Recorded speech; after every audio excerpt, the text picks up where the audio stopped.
Gloria a Dios, aleluya. Bueno, ya estamos aquí, hermanos. Bendiciones de Dios a todos, gloria al Señor, que estamos en la presencia del Señor, gloria al Señor. Bueno, es un placer dar ya la tercera parte de la escatología, gloria al Señor. Y es una bendición de Dios, hermano, estar con mi pueblo, con mis iglesias y con este varón de Dios, nuestro hermano Israel. Aleluya. Dinos algo al público, por favor. Que Dios os bendiga. Es un placer, como no, estar con el tío Luis, compartiendo, simplemente acercándonos a la Biblia. Sí, tira. Puedes saludar todo lo que quieras, ¿eh? Aleluya. Que Dios bendiga a todo el mundo, todos los que se vayan conectando y todos los que escuchen, que va a ser una bendición sin duda porque Dios está en el medio. Eso es lo principal. Eso sí, ¿eh? Gloria a Dios. A ver. Bueno, este programa que vamos a hacer va a ser una bendición porque es la tercera parte de la escatología. Y bueno, ya la verdad, hermanos, que yo estaba deseando ya dar la tercera parte porque esto más o menos va a ser como 5 partes. O sea, vamos ahora a la tercera, que es la del medio, y habrá igual 2 partes más. Gloria al Señor, porque queremos quedar todo bien ordenado. Gloria al Señor. No es que tengamos toda la verdad, pero sí conforme hemos estudiado, hermano, y queremos dar una doctrina sana dentro de lo bíblico. No de algo que se ha dicho, no, lo bíblico. Y eso es lo más importante, que la Biblia nos enseñe y nos descubra cosas tan maravillosas, porque la Biblia, hermano, gloria al Señor, es infalible, no tiene fallo, hermano. Por eso creemos en la palabra del Señor. Y bueno, hoy vamos a dar un tema tan hermoso como es, hermano, acerca de las ocasiones desde el arrebatamiento y toda la tribulación, incluyendo también las 70 semanas de Daniel. Vamos a hacer muchas cosas muy buenas, hermano, y es que, escúchenme, los quiero decir antes, me lo voy a decir durante el programa. Ahora no se hacen preguntas. Las preguntas las escriben en vuestros cuadernos y a lo último, cuando yo les diga, entonces empezamos a contestar todas las preguntas. Ahora no se hacen preguntas, ahora escuchar y a ver, hermano, cómo es este tema escatológico, que es la tercera parte. Bendigo el nombre del Señor. La verdad, hermano, es que las otras 2 partes han sido de mucha bendición, y por eso estamos muy contentos, Israel y mi persona. Gloria al Señor. Amén. Somos 2 buenos amigos, aunque no nos conocemos todavía en persona, pero bueno, ya somos amigos íntimos y la verdad, hermano, es una bendición de Dios. Que a través, hermano, de estas redes sociales, pues haya una cercanía tan fuerte. La verdad es que estoy deseando algún día pegarle un abrazo, gloria al Señor, y que le invite yo algo, o él me invite, gloria al Señor. Bueno, aleluya. Y bueno, vamos a empezar, hermano, este tema tan importante, y vamos a hablar sobre, primeramente, una introducción a lo que es el arrebatamiento, ¿verdad? Que es una cosa tan importante que se va a producir. Hoy sí que quiero decir, textualmente, y lo puedo decir, hermano, que en un 80% nuestra generación puede ver la venida de Cristo. Un 80%. Por todas las profecías cumplidas, no por este virus que ha pasado, que esto es algo natural, no tiene que ver nada, sino por todas las profecías cumplidas, hermano, acerca del Valle de los Huesos Secos, de Israel, de todo lo que está produciendo. Esto nos está enseñando que nos estamos acercando, o se acerca a nosotros, la venida de nuestro Señor Jesucristo. Entonces podemos ser en esta generación la generación del arrebatamiento. Israel, después de 2500 años, Israel se ha proclamado nación desde 1948. El Valle de los Huesos Secos se están cumpliendo. Aleluya. Israel, hermano, ahora es una de las 5 potencias más grandes del mundo. Ha habido 3 batallas, hermano, en Israel desde el 17 de mayo de 1948 hasta aquí, hermano. Ha habido 3 guerras, 3 batallas, hermano, que ha podido vencer y se ha hecho una de las 5 potencias más grandes que el mundo. Y dice la Biblia, cuando veáis que la higuera reverdece, saber que mi venida está al caer. Por tanto, la higuera que Israel se está reverdeciendo y llega, hermano, gloria al Señor, nuestro advenimiento. Por eso vamos a preguntar a nuestro hermano Israel, experto en escatología. Cada cual tiene que tener lo que sabe. Yo, hermano, en cristología, pues bueno, me defiendo, pero Israel tengo que quitarme el sombrero y es un gran hermano, un gran erudito, hermano, en cuanto a la escatología, que ha estado toda su vida estudiando escatología y angelología, que Dios lo bendiga. En angelología también es un experto de bendición. Y Dios bendiga a estos grandes siervos como Israel, que llevan toda su vida estudiando solamente para enseñar y para ser de beneficio a los demás, que eso es lo más importante. Bendigo el nombre del Señor. Por tanto, podríamos en este día una pregunta al hermano Israel diciendo, ¿cómo podríamos definir la palabra arrebatamiento? Dime qué formas, qué palabras en el griego, porque el hermano Israel sabe bien el griego, ¿eh? Adelante, hermano. Bien, que Dios os bendiga a toda la audiencia que está conectada. Una bendición compartir este tema, esta andadura por la palabra con el hermano Luis. Amén, es una bendición. Bien, la palabra arrebatamiento, muchas veces usamos el concepto de rapto y no es un concepto etimológicamente correcto. Es decir, no es que seamos herejes por hacerlo, no pasa nada por decirlo, pero no va en consonancia con la línea bíblica. ¿Por qué? Porque para arrebatamiento hay dos palabras, una que se vierte más en rapto y otra en arrebatamiento. La primera de ellas es sunarpazo. La palabra sunarpazo, en su etimología del griego, significa un movimiento rápido, veloz, con fuerza, pero para raptarse a alguien el cual no ha pedido consentimiento, es decir, por la fuerza, sin contar con su voluntad. Pero la palabra arrebatamiento en relación con nosotros, con el traslado de la iglesia, con el movimiento a los aires, cuando Él venga por nosotros, la palabra es arpazo, ya no es subnarpazo, sino es arpazo, que significa un movimiento fuerte, un movimiento rápido, veloz, pero que se va a llevar a algo que le pertenece y que anteriormente la acción pasiva dice sí, aquí estoy preparado y dispuesto para irme con Él. Y eso sería la definición de la palabra arrebatamiento en relación con nosotros, con la iglesia.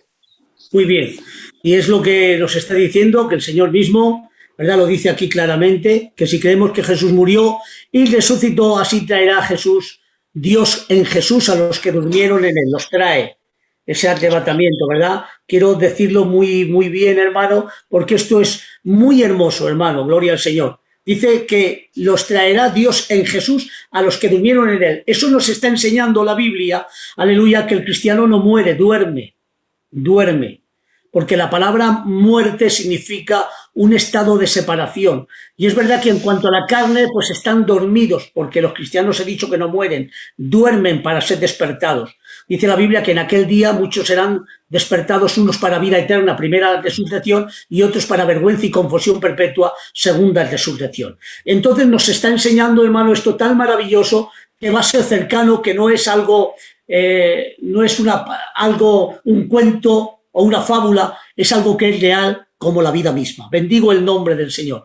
Por tanto, vamos a decir también a nuestro hermano Israel esta segunda pregunta. Define los tres símbolos que nos habla, hermano, cuando dice que el Señor mismo, o sea, viene Jesús en directo, no manda un ángel, un arcángel, un querubín, un serafín, sino que viene Él en persona, aleluya, porque agradó al Padre que en Él habitase toda la plenitud. La palabra plenitud significa pleroma y pleroma significa totalidad. Quiere decir que en Cristo está la totalidad de creación, aleluya, de redención y también de arrebatamiento, viene el en propio.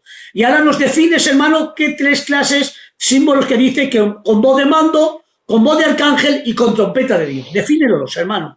Bien, a ver, este detalle está hablando explícitamente de la omnipotencia de Dios. Es una manifestación de la propia omnipotencia de Dios en la persona de Cristo, que es Dios.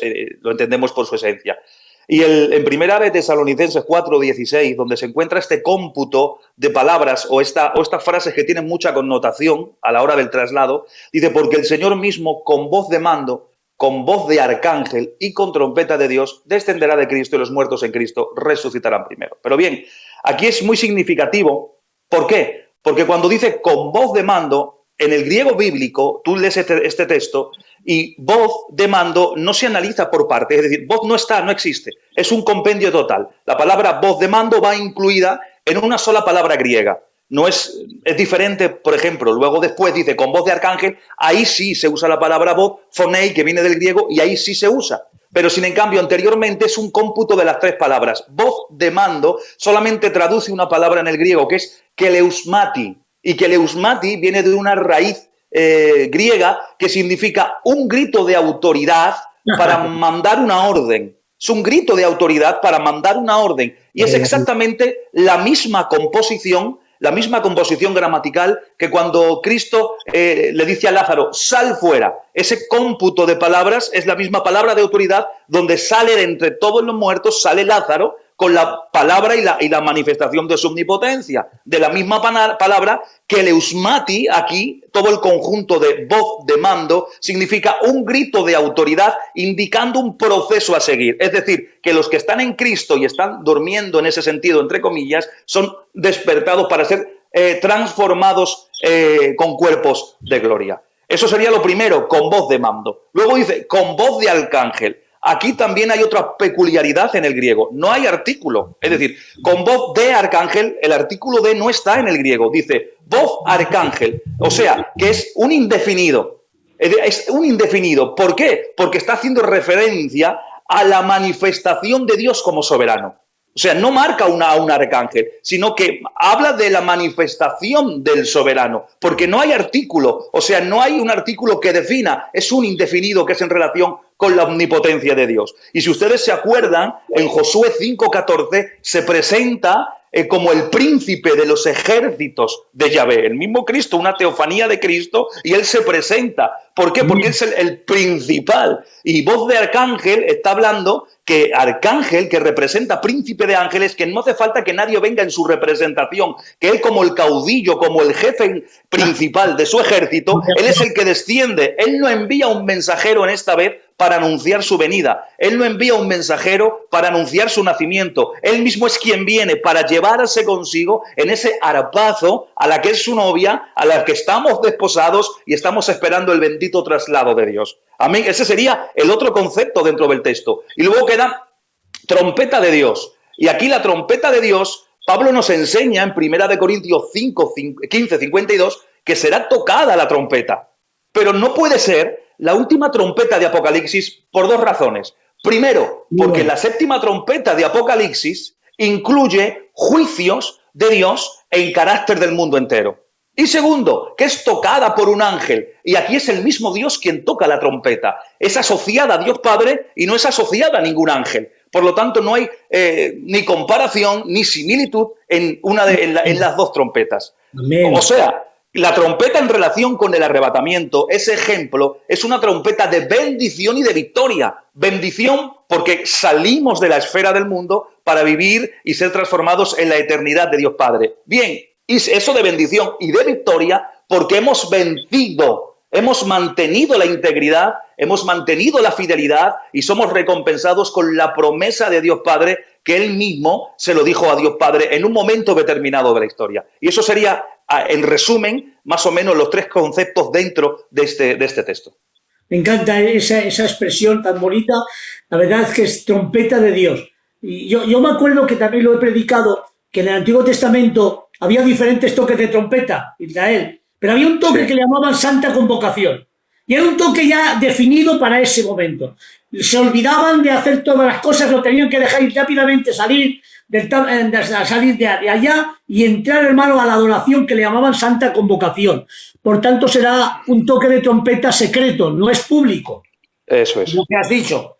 No es Santa Convocación, no es ira, no es contienda, como a muchos equivocan, hermano, esa voz de trompeta, pensando, como dice también Corintios, que es la misma de las 7 trompetas, que está muy bien definida, hermano. Dios te bendiga. Y me encanta este día, esta hora, porque ya aquí ya estoy entusiasmado, ya estoy gozando. Que el Señor mismo, con voz de mando, con voz de arcángel, con trompeta de Dios, dice: los muertos en Cristo, si los trae el alma y el espíritu, los muertos en Cristo ¡ras! Levantará. Aleluya, gloria al Señor. Miren, si los que han muerto igual hace 1000 años, 2000, pero para Dios ya tienen su identidad. ¡Ras! Levantarán del cuerpo, el alma y el espíritu entrarán, transformados los cuerpos, gloria al Señor. Dice: luego nosotros, los que hayamos quedado, seremos arrebatados en un abrir y cerrar de ojos. Aleluya, que luego lo vamos a decir. Dice: y así estaremos, escúchenme, en una nube, juntos todos, lo dice aquí la Biblia, así arrebatados juntamente con ellos. Justamente con ellos, ¿con quiénes? Con los que vienen de los muertos en Cristo. Ahí en esa nube, escúchenme, y en el aire, estaremos juntos con ellos. Eso nos define que será la reunión familiar más grande de toda la historia. Esa es la que yo quiero estar. Esa es la reunión familiar. Todos juntos. ¿Pero dónde? En el aire. ¿Y quién actúa, hermano? ¿Y quién gobierna este mundo en la potestad de los aires? ¿Israel? Los demonios. Eso será una vergüenza para ellos. Mirad. Os pongo a mi esposa para que veáis y quedéis avergonzados. Aleluya. Gloria al Señor. Esto me encanta, me entusiasma, me emociona. Ese día voy a estar contigo y nos vamos a abrazar, ¿eh? Aleluya. No diciendo lo hemos conseguido, porque esa palabra ni te la pienses, sino gracias a su gracia, a su amor, hemos conseguido, hermano, gloria al Señor, estar ahí. Gloria al Señor. Entonces hemos definido las tres palabras. Defíneme un poquitín con estos entusiasmos que tengo. Aleluya, ya estoy sintiendo a Dios. ¿Qué es para ti lo que dice Corintios 15 en un momento, en un abrir y cerrar de ojos? Dinos algo. A ver, esto tiene un trasfondo, un trasfondo idiomático, un trasfondo dentro del contexto. Hay que entender que aunque el Nuevo Testamento está escrito en griego, quien lo escribe es una persona hebrea que tiene una mentalidad y cultura hebrea. Por lo tanto, muchas de las frases, aunque tiene su compuesto en el griego bíblico, en el griego koiné, pero aún así hay que entender un poquito la cultura y qué es lo que te quiere mostrar o entresacar de lo que se está hablando. Aquí está hablando de esa resurrección, de los que están durmiendo en Cristo, los que están muertos en Cristo y los que estemos vivos en ese momento. Pero te lo muestra de esta manera. Son dos eventos que te lo muestra con milésimas o micromilésimas de segundo. Primero dice, en un abrir de ojos. Normalmente sería al revés si estuviese hablando de los vivos. ¿Por qué? Porque yo ahora mismo estoy partiendo, si tú me estás viendo, tengo los ojos abiertos. En un pestañeo, yo normalmente estoy con los ojos abiertos, pestañeo, cierro y luego vuelvo a abrir. Pero aquí lo dice al revés, dice en un abrir. O sea, indica que la persona, la primera, es decir, la primera persona que se introduce en este acontecimiento parte de una posición con los ojos cerrados. Hace referencia a los que duermen en Cristo, que abren los ojos ya con cuerpo glorificado. Y luego dice, y en un cerrar de ojos, habla de los que estamos vivos en ese momento. En un pestañeo somos transformados. Y en esta frase envuelve esos dos eventos con un orden. Primero los que duermen y luego los que estamos vivos en ese momento, que es como Pablo lo expresa en el texto bíblico. Es decir, abrir los ojos, los que están con los ojos cerrados, abren los ojos, son transformados, y nosotros cerramos los ojos y cuando los volvemos a abrir somos transformados. En milésimas de segundo, como no había esas frases, como no se tenía para usar micromilésima y todas estas cosas, era la expresión más veloz, más rápido, un parpadeo. Y de esa manera hay una transformación. Que es un momento que se llama... En un segundo atómico le llaman una décima de segundo, originalmente. Sí. Eso también lo he estudiado. Sí. Una décima de segundo. Gloria a Dios. Ahí voy a estar yo. Que sí estoy. Gloria al Señor. Aleluya. Bueno, vamos a hacer la última pregunta en cuanto al arrebatamiento y ya entramos después en los otros términos. ¿Cómo será, hermano, el cuerpo de resurrección, el cuerpo glorificado? ¿Cómo lo ves? ¿Cómo lo entiendes, hermano? Bien. A ver, este tema del cuerpo glorificado, como yo lo doy mucho tecnicismo, me gustaría que, como es una gloria que nosotros vamos a recibir, que tú definieras eso, que tú lo sabes hacer con ese entusiasmo que a lo mejor a mí me falta en algunos momentos, que soy más tecnicismo. Aldo, dilo tú, compañero. Sí, hermano, será un honor, gloria al Señor. Nos dice la Biblia en 1 Corintios, capítulo 15, me encanta. Aleluya, gloria al Señor, y nos dice, pero dirá alguno de la sala, de los que están escuchando, escuchad un poquitín, hermanos, las preguntas no se hacen ahora, las preguntas a lo último. Cuando yo os diga, apuntaros las preguntas en un cuaderno y a lo último, si nos da tiempo, contestaremos todas vuestras preguntas. Acordaros, ahora no se hacen preguntas, ¿vale? Ahora vamos a dar todo. Y si estamos 1 hora y cuarto, después tenemos 3/4 de hora o algo así para contestar todas vuestras preguntas, ¿vale? Nos dice la Biblia en 1 Corintios capítulo 15, versículo 35, pero dirá alguno, ¿cómo resucitan los muertos? ¿Con qué cuerpo vendrán? Necio, lo que tú siembras no se vivifica si no muere antes. ¿Qué nos está diciendo aquí? Nos está diciendo que Dios no deconstruye el cuerpo, lo transforma, que es muy diferente. No lo reconstruye, lo transforma. Y es lo que dice también en 1 Corintios cuando dice, porque es necesario que esto corruptible se vista de incorrupción y esto mortal se vista de inmortalidad. Lo débil por poderoso. Y entonces, cuando esto todo se acontezca, entonces se dirá la palabra escrita, sorbida es la muerte en victoria, ¿dónde está, oh muerte, tu aguijón? ¿O dónde está, sepulcro, tu victoria? Por tanto, nos dice la Biblia que nuestros cuerpos serán transformados y no reconstruidos, transformados en cuerpos celestiales. Aleluya. Pero ¿cómo van a ser? Lo que dice también en Filipenses, que me encanta, hermano. La palabra de Filipenses, hermano, ese texto, no hay quien la aguante. Mas nuestra ciudadanía está en los cielos, donde también esperamos al Salvador, el Señor Jesucristo. Y dice, el cual transformará el cuerpo de la humillación nuestra para que sea semejante al cuerpo de la gloria suya. ¿Ves? Transformación, no deconstrucción. Transformación. Serán, hermano, gloria al Señor, nuestros cuerpos transformados en cuerpos celestiales, en cuerpos, hermano, dice la Biblia también, como los ángeles. O sea, tiene tanto, no es material, es algo celestial. Aleluya, gloria al Señor, pero es algo maravilloso. Y nos dice también en Juan claramente que aún no se ha manifestado lo que debemos de ser, pero cuando Él se manifieste, seremos manifestados en gloria y le veremos tal y como es Él y seremos semejantes ¿a quién? A Cristo, a Él. Entonces, si Él tiene un cuerpo glorificado, vamos a ser igual que Él. Exactamente. Entonces será un cuerpo de gloria, pero escúchenme, aunque tengamos el cuerpo de gloria, no perderemos la identidad de quien fuimos. Cuidado, porque todos tendremos la misma identidad que tenemos ahora. ¿Han oído bien? Dios no hace esa transformación para tener todos la misma cara. Todos tienen la misma identidad, que es la que tienes Israel, Luis y los que nos están escuchando. No se pierde la identidad, hermano, porque si todas las estrellas tienen identidad, todos los ángeles tienen identidad, usted también guardará su identidad, aunque con un nombre nuevo. Eso sí lo dice la Biblia. Bendigo el nombre del Señor. Pero la identidad estará intacta en tu vida en el nombre de Jesús de Nazaret. Esto es lo que hablamos del cuerpo glorificado. Si quieres añadir un poquito más, adelante.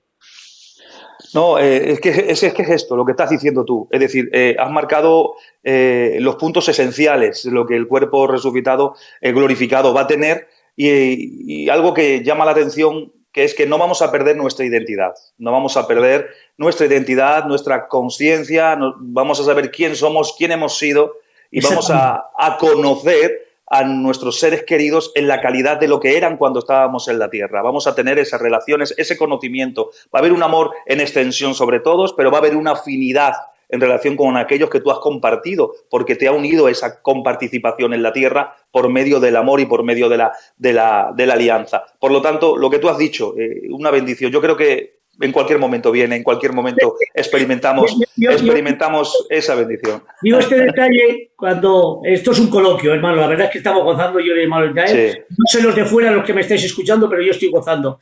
Yo siempre digo predicando que no se perderá ni la identidad de quien eres, ni la continuidad del quien fuiste.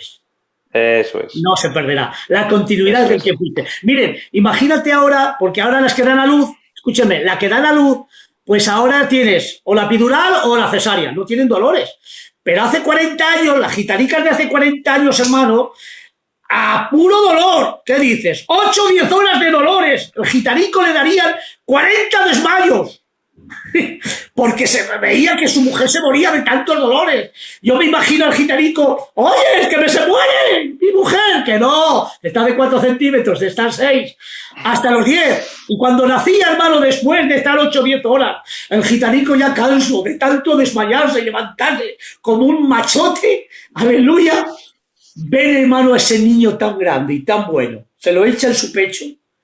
¡Ay, Dios mío, qué gloria! Su primer hijo encima, de estos buenos cabezones que no hay quien los aguante. Y yo digo, ¿cuántos dolores ha tenido? 10 horas de dolores, muchas. Pero ve la gloria recibida y es más, la gloria recibida que el dolor pasado. Hermano mío, ¿has oído bien? Es más, la gloria recibida que el dolor pasado. Por tanto, si las gitanas se acordarían de los dolores, no tendrían nada más que uno por señal. Pero, sin embargo, tengo una tía mía que ha dado a luz 20 hijos. Porque es más la gloria recibida que el dolor pasado. Cuando tú despiertes a su semejanza, Dios mío de mi vida, va a ser la gloria recibida que el dolor pasado. Pero nunca perderás la continuidad del que fuiste, porque si no tu adoración no sería perfecta.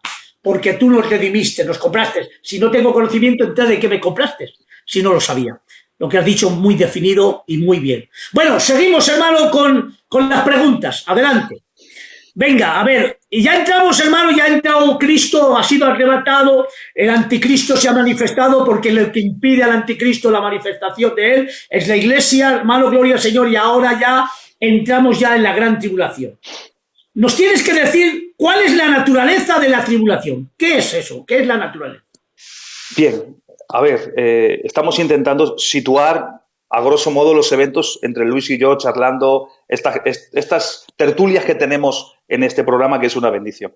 Por lo tanto, vamos a intentar colocar a la luz de la Biblia lo que la Biblia nos enseña. Cuando hablamos de la naturaleza de la tribulación, entendemos primero que es una semana de 7 años, eso es lo primero, y que tiene un carácter profético.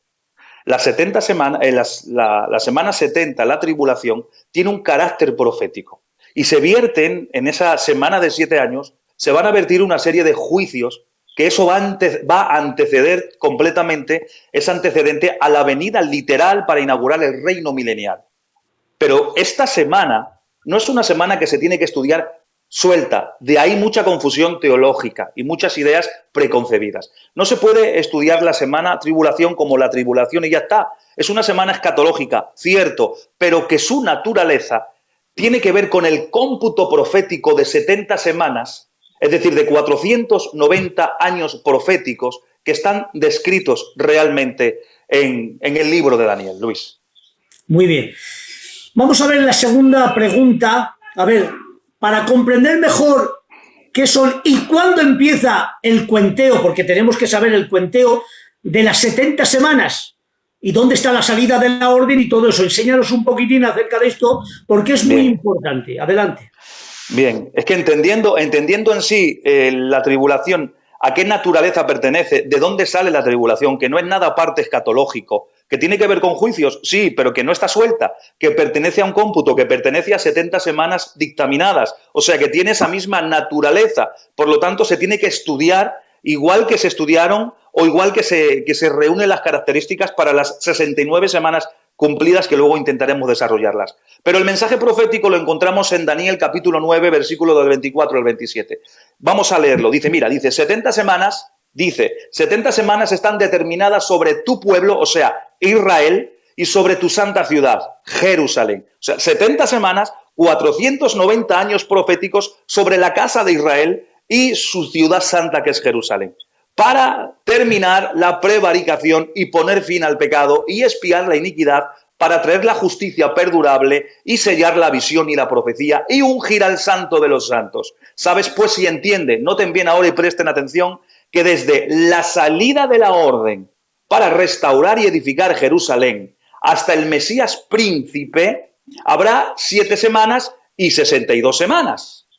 Luego se volverá a edificar la plaza y el muro en tiempos angustiosos, y después de las 62 semanas, más 7, acuérdense, o sea, 69, que hay aquí que la gente a veces se pierde, porque aquí ya no resalta los 49 años que tardaron en construir los muros y las puertas de la ciudad, pero se suman aquí, son 69 que anteceden en el contexto. Dice, después de las 62 semanas, y después de las 62 semanas se quitará la vida al Mesías, es decir, después de que se cumplan las 69, se quita la vida al Mesías, mas no por sí. Y el pueblo de un príncipe que ha de venir destruirá la ciudad y el santuario. A su fin será con inundación y hasta el fin de la guerra durarán las devastaciones. Y ahora noten bien, aquí viene la tribulación. Y por otra semana, que ya es profética, confirmará el pacto con muchos. El príncipe que ha de venir es el que confirma, no firma, confirma el pacto con muchos.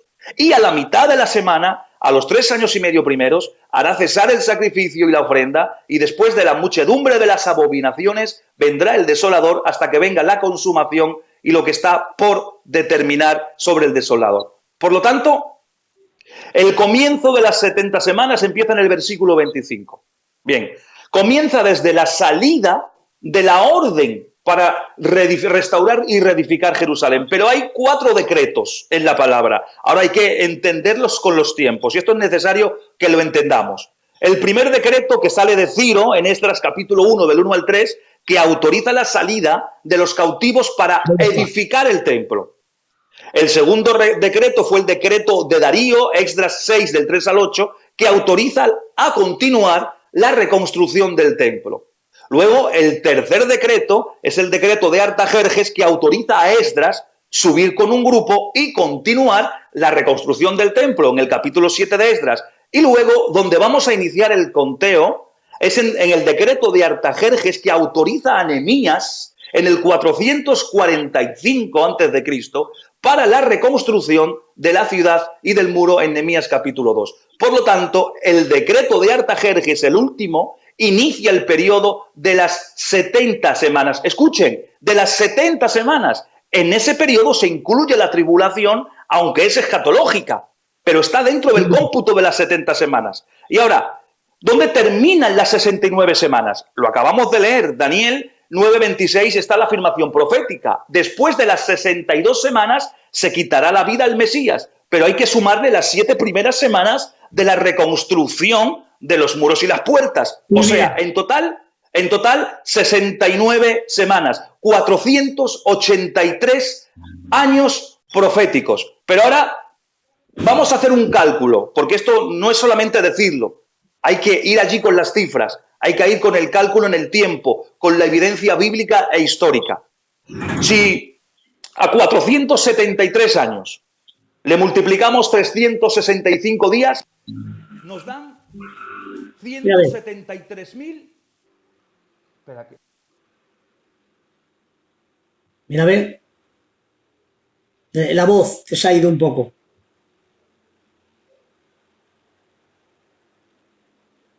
¿Está ya?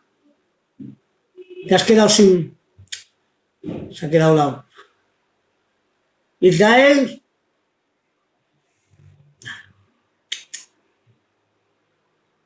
Mira a ver que se ha quedado mal. Gloria a Dios. Se ha quedado mal, Israel. Te has quedado... Mira a ver, hermano Jeromo. Qué pena con lo bien que estábamos. Esperad un poquitín, audiencia, hermanos, Esperad un poquito que esto lo soluciona el hermano Jeromo. A ver qué es lo que le dice el Jeromo. Le habrán llamado al móvil, seguramente. Pero es que se ha quitado el volumen. Mira, a ver, dale un mensaje. Aleluya, gloria al Señor. A ver. Esperad un poquitín, hermanos, que esto es muy interesante, el hermano Israel, pero me parece que lo está haciendo desde un ordenador, que no sé qué le ha pasado. Siga usted, pero este tema lo está diciendo él. Yo del cuenteo, hermano, pues no lo sé bien. La verdad es que es un tema suyo y poder decir más, pues no se sabe. Le tienes que llamar a ver al hermano Israel, a ver, y que entre de nuevo. Mira a ver si se puede, hermano Jeromo. Que Dios bendiga al hermano Jeromo.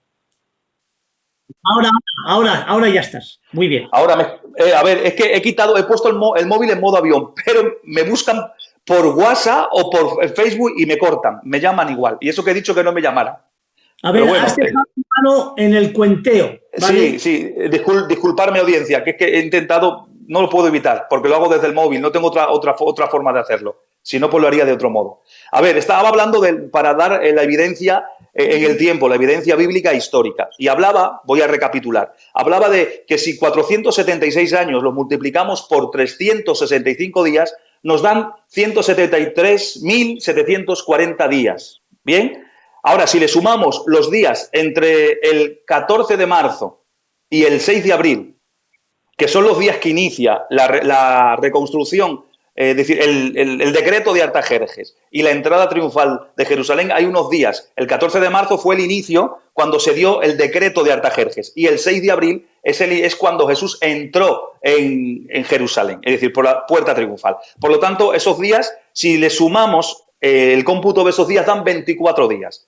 O sea, a los 173.740 días se le suman 24 días más los días por años bisiestos, que son 116 días, dan un total de 173.880 días. Ahora fíjense cómo no hay casualidades. Multiplicamos 69 semanas por 7 años por 360 días y nos dan 178.880 días. Y ese sería el cómputo total de lo que hemos estado hablando, y desde el inicio de la orden hasta cumplidas las 69 semanas, donde entra Jesús en Jerusalén como príncipe. Entra como príncipe, la entrada triunfal de Jesús. Luego de cumplirse las 69 semanas, se le quita la vida al Mesías. Es decir, el Mesías no muere dentro de las 69 semanas. Esto es muy importante que se marque. La Biblia nos enseña, no muere Cristo dentro, no entra dentro del cómputo de las 69. Está al margen. Luego de que se cumplen las 69, se le quita la vida al Mesías. Eso es muy importante.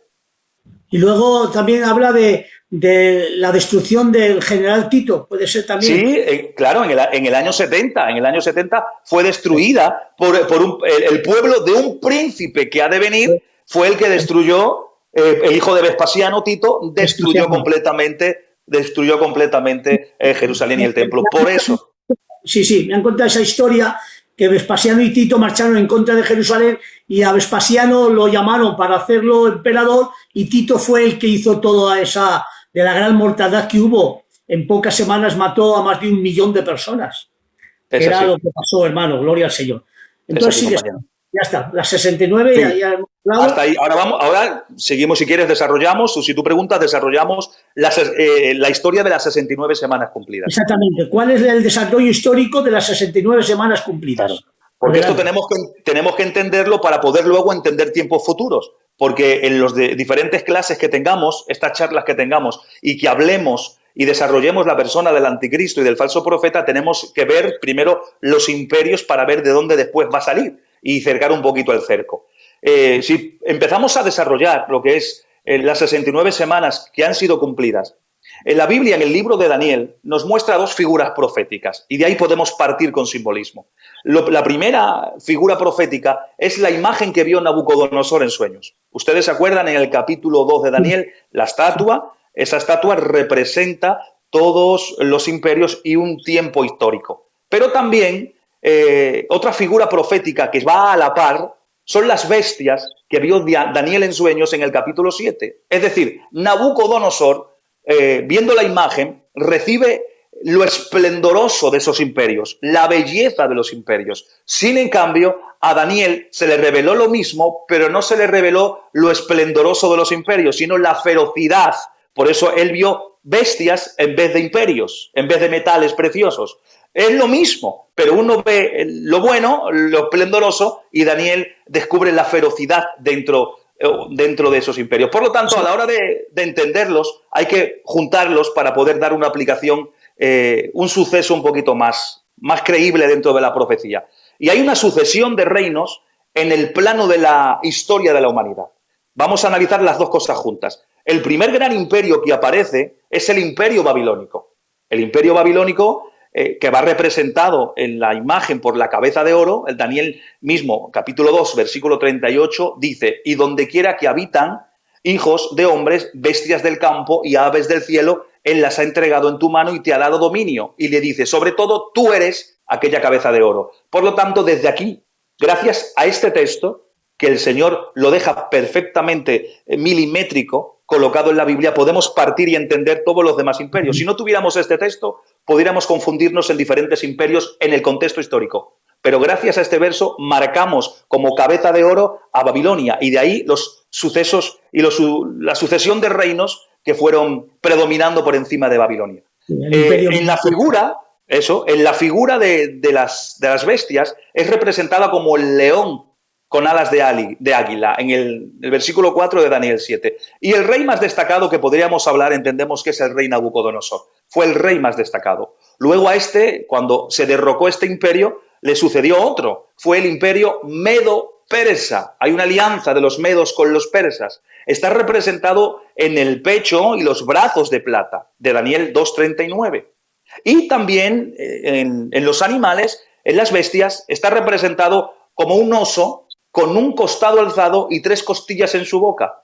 Daniel 7:5, fíjense porque esto es muy necesario, dice: y he aquí otra segunda bestia semejante a un oso, la cual se alzaba de un costado más que del otro, y tenía en su boca 3 costillas entre los dientes, y le fue dicho así: levántate y devora mucha carne.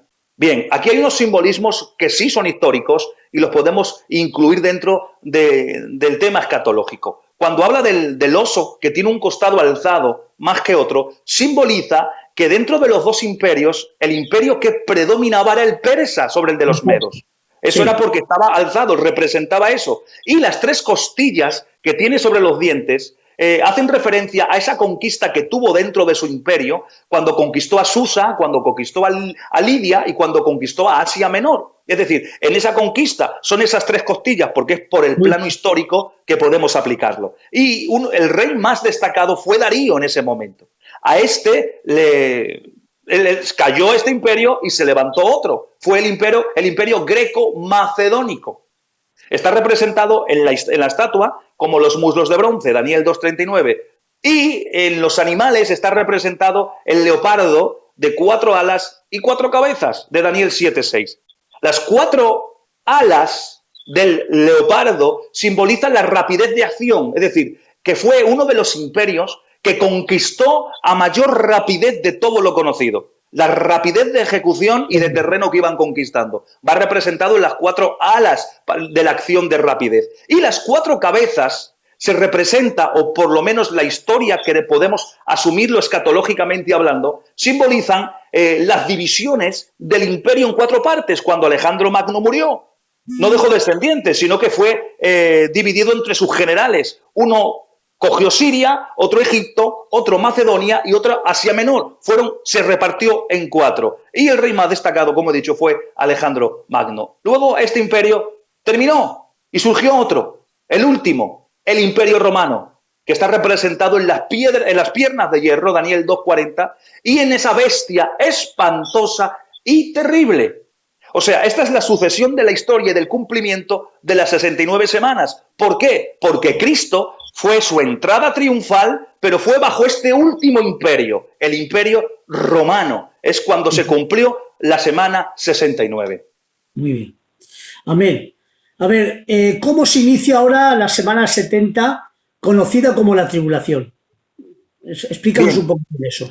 Sí, esto es breve, es simplemente para ir iniciando el tema. El inicio lo hemos marcado en Daniel 9:27. Dice: y por otra semana, luego de que se cumplen las 69, y por otra semana confirmará el pacto con muchos, y a la mitad de la semana hará cesar el sacrificio y la ofrenda. La semana 70, si se fijan ahora, vamos a pararnos un minuto. No voy a hablar, ni he mencionado, ni Luis tampoco, no hemos hablado del dispensacional ni del dispensacionalismo. ¿Por qué? Porque cuando estamos hablando de escatología o ajustando la economía de Dios en la revelación de los tiempos bíblicos, lo que no queremos hacer es meter escuelas doctrinales para que la gente pueda pensar que lo que hablamos es porque nos posicionamos totalmente y exclusivamente en el dispensacionalismo. No es así. Es decir, es una herramienta de interpretación. Bíblicos. Eso, intentamos ir a la Biblia con los textos bíblicos que estamos ofreciendo dentro de la luz que el Señor nos ha podido dar. Por lo tanto, entre cuando se cumple la semana 69, ¿qué he dicho al principio? Que ¿cuál era la semana de la tribulación? Era la naturaleza, pertenecía a 70 semanas.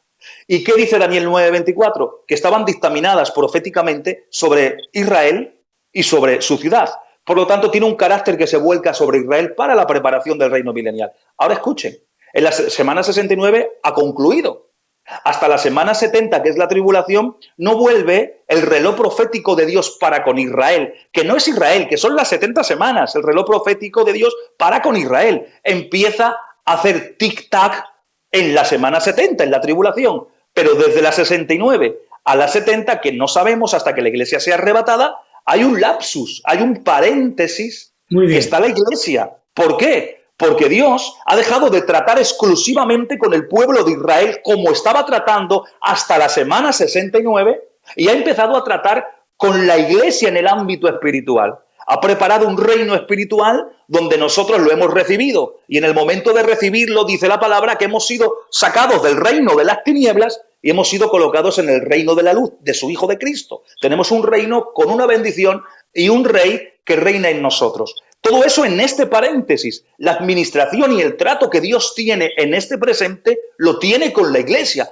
Quiero que lo noten, eso que es muy importante. Cuando la iglesia sea arrebatada y deje el Señor de tratar directamente, particularmente con nosotros, entonces se iniciará de nuevo el trato exclusivo que Dios tiene con su pueblo, que es el de Israel. Y ahí se inicia, en la semana 70, se inicia de nuevo el conteo de esas 70 semanas, terminando con la única final que queda, que es la profética, la tribulación. Ahora bien, empieza con una confirmación de un pacto, de un príncipe que ha de venir del pueblo que destruyó Jerusalén, es decir, del imperio romano, que luego eso lo trataremos en otro momento para saber de dónde sale. Ahora escuchen con atención, no va a firmar un pacto, va a confirmar un pacto. Desde que Israel en el 1948 a nuestros días ha habido un montón y un sinfín de pactos y de alianzas que se ha intentado tratar desde la OTAN, desde Estados Unidos, desde el Medio Oriente, pero ninguna se ha respetado al 100%, porque todavía hay una mezquita musulmana que está en el sitio donde supuestamente tiene que estar el templo de los judíos para con Dios. Ahora bien, no ha habido nunca una afirmación de esos pactos. Nadie ha cumplido al 100% ilegalmente lo que se han prometido, que se han escrito muchos pactos y podíamos estar hablando de todo eso y sería otro tema aparte.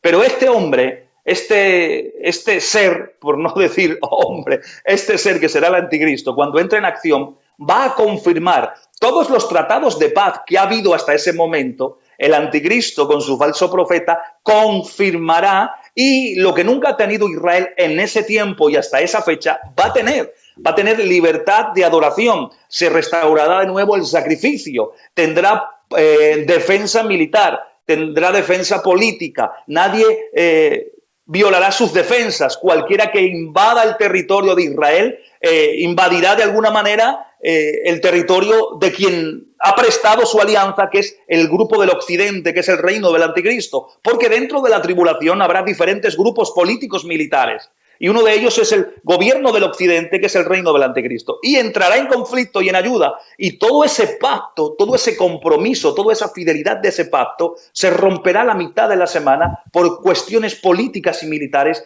que en otro programa estaremos desarrollando. Por lo tanto, la naturaleza o el inicio tiene que ver con esa firma.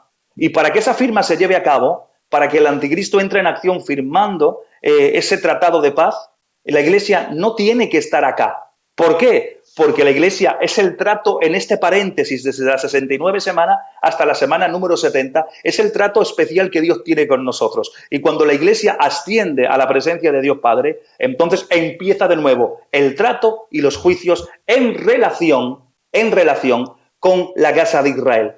Otra cosa en este punto, en Daniel 2, 41-43, se habla de esas alianzas en representación de al final de la estatua, se ve los pies que mitad eran de barro y mitad de hierro, barro cocido, y no pegan, no hay alianza en eso, no hay alineación. Por lo tanto, esas son las alianzas entre hombre y gente, en este caso, movida por demonio como es el anticristo. Por lo tanto, eso sería el inicio, el conteo de la semana 70, en el momento que la iglesia es arrebatada y hay la confirmación del pacto por parte de este personaje. A ver, me parece, ¿qué características tendrá este tiempo según la Biblia? Bien, aquí las características, yo he podido analizar, como estuvimos hablando en el otro programa, que este tiempo manifiesta un tiempo en el cual Dios va a intervenir con juicio sobre el mundo. De ahí lo vemos en Apocalipsis 3:10. He aquí, por cuanto has guardado la palabra de mi paciencia, yo te libraré de la hora de la prueba que ha de venir sobre el mundo entero. Pero la ira de Dios va a ser manifestada, va a ser tan notoria en la tribulación, que va a ser tan notoria a todos los moradores de la tierra que van a reconocer y a entender que es la ira de Dios mismo. En Apocalipsis capítulo 6, versículos del 15 al 17 dice: y los reyes de la tierra, los grandes, los ricos, los capitanes, los poderosos, y todo siervo y todo libre, se escondieron en las cuevas y entre las peñas de los montes, y decían a los montes y a las peñas: caed sobre nosotros y escondednos del rostro de aquel que está sentado sobre el trono y de la ira del Cordero. Y dice el versículo 17, porque el gran día de su ira ha llegado. ¿Quién se podrá sostener de pie? Por lo tanto, será un tiempo de ira. Pero ahora escuchen con atención, porque esto es interesantísimo. Fíjense, yo he visto en la Biblia como que hay 10 características, ya que estamos hablando de las características de la tribulación, 10 características que están en el Antiguo Testamento, que no se usa la palabra tribulación, pero sí se usa esta palabra que se aplica a la tribulación en todo el contexto. Y hay 10 características. Está el tiempo de ira en Sofonías 1:15, tiempo de juicio, Apocalipsis 14:7, tiempo de indignación, Isaías 26, tiempo de prueba, Apocalipsis 3:10, tiempo de angustia, Jeremías 30, tiempo de desolación, Daniel 9:27, tiempo de trastorno, Isaías 24, tiempo de destrucción, Joel 1, tiempo de tinieblas, Joel 2 y tiempo de castigo, Isaías 24. Por lo tanto, tenemos, sin desarrollarlas, tenemos 10 características que tienen que ver o que se cumplen con la tribulación. Muy bien. Seguimos. Viendo hasta ahora lo que hemos estado hablando, ¿cuál es el propósito de esta tribulación? Bien, aquí podemos analizar 2 puntos. Esto es una pregunta muy interesante. Porque el propósito de la tribulación, primero, en relación con los gentiles, es para probar a los que moran sobre la tierra. El mismo Apocalipsis 3:10 lo dice. Aquí sí, para probar a los que moran sobre la tierra, en relación con los gentiles. Pero en relación con Israel, podemos abrir 2 cláusulas. La primera es preparar a la nación para la venida del Mesías Rey. Pero os voy a dar un texto bíblico para que lo analicéis. Malaquías capítulo 4, versículo del 5 al 6 dice: He aquí, yo os envío al profeta Elías, antes de que venga el día de Jehová grande y terrible. Y él hará volver el corazón de los padres a los hijos y el corazón de los hijos a los padres, no sea que yo venga y la tierra y la hiera la tierra con maldición. Por lo tanto, la primera cláusula en relación con Israel es prepararla para la venida del Mesías Rey. Y la segunda es traer salvación a muchos de los judíos. Por eso en Romanos 11, del 25 al 26, dice: porque no quiero, hermano, que ignoréis este misterio, para que no seáis arrogantes en cuanto a vosotros mismos, que ha acontecido a Israel endurecimiento en parte hasta que haya entrado la plenitud de los gentiles. Luego todo Israel será salvo, como está escrito: vendrá desde Sion el libertador, que apartará de Jacob la impiedad. Y eso sería el propósito real de la tribulación en relación con los gentiles y con Israel. Muy bien. Bueno, vamos a entrar ya en las fases finales, sabiendo que la Biblia nos habla en Apocalipsis de 21 juicios que se derraman sobre la tierra en este tiempo. ¿Puedes hacer un resumen de los juicios, esos 21 juicios que son los 7 sellos, las 7 trompetas y las 7 copas de la ira? Sí, claro que sí. Vamos a hacerlo juntos, vamos a hacerlo resumido, pero vamos a puntualizar detalles que nos van a hacer entender la gravedad del asunto escatológico. Es decir, que hoy tienes la oportunidad de estar viviendo en el planeta Tierra con la libertad de la gracia, en el sentido de que puedes predicar, ir al culto, ir a la iglesia, disfrutar, y no hay nadie ni acontecimiento trágico que pueda impedirte esa acción. Pero con lo que vamos a hablar ahora, luego vas a tener un concepto diferente a lo que en la Tierra va a acontecer en el momento. Si nos hemos asustado por este virus que ha paralizado al mundo, ahora van a escuchar lo que va a pasar, más o menos. Y entonces vamos a comparar y Dios mío, ¿qué es eso? Pues estás a tiempo todavía.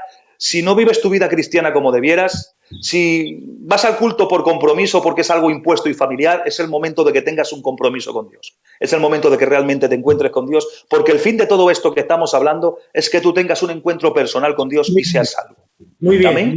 muy bien. Ahora, luego es que tenemos corazón de pastor y siempre tenemos que soltarlo aunque no queramos. Es lo que hay. Es lo que hay. A ver, los 21 juicios, exceptuando los 3 ayes, porque serían 21, 22, 23, 24 juicios, pero los 3 ayes no los voy a incluir aquí porque serían para otro apartado diferente. Solamente vamos a hablar de los 21 juicios que están descritos en el capítulo 6, habla de los 7 sellos, que es un desvelar de la ira de Dios. Quédense con el concepto. Escuchen bien, esto es bueno. Adelante. O sea, que cuando hablamos del capítulo 6 de Apocalipsis, habla de un desvelar, cuando habla de los 7 sellos. En el capítulo 8 y 9, que se suenan las trompetas, está anunciando un anunciar de la ira de Dios. Va de menor a mayor expansión. Ahora ustedes lo van a ver ahora juntamente con nosotros. Y en el capítulo 16, donde se vierten las copas, eso es un derramar completamente de la ira de Dios. Por eso se aumenta lo que es la intensidad de los juicios. Y si ahora entramos en los primeros 7 sellos, que son el desvelar la ira de Dios, evidentemente se van rompiendo sellos y se van desvelando acciones y actitudes que envuelven al mundo. Primero se rompe el primer sello y sale en acción alegóricamente, simbólicamente hablando, porque es un personaje, pero que se le da una representación alegórica y simbólica, donde tiene su pasaje paralelo, que lo estuvimos hablando en Mateo 24, y donde ahí literalmente empieza a hablar y a ceñir el primer jinete del falso Cristo, que es el anticristo, que es la falsa paz. Pero escuchen, no es una paz mundial. El anticristo no logra eso. Satanás no logra una paz mundial. Porque ya al inicio, ¿ustedes se acuerdan del capítulo 24 de Mateo? Cuando dicen el principio de dolores y empieza a hablar, y habrá guerras y rumores de guerras. Por esta frase, muchos intentan encasillar ese principio de dolores para la Iglesia, pero que bíblicamente entendemos que no es así, y lo hemos expuesto y lo hemos explicificado en todas las clases y en todos los idiomas.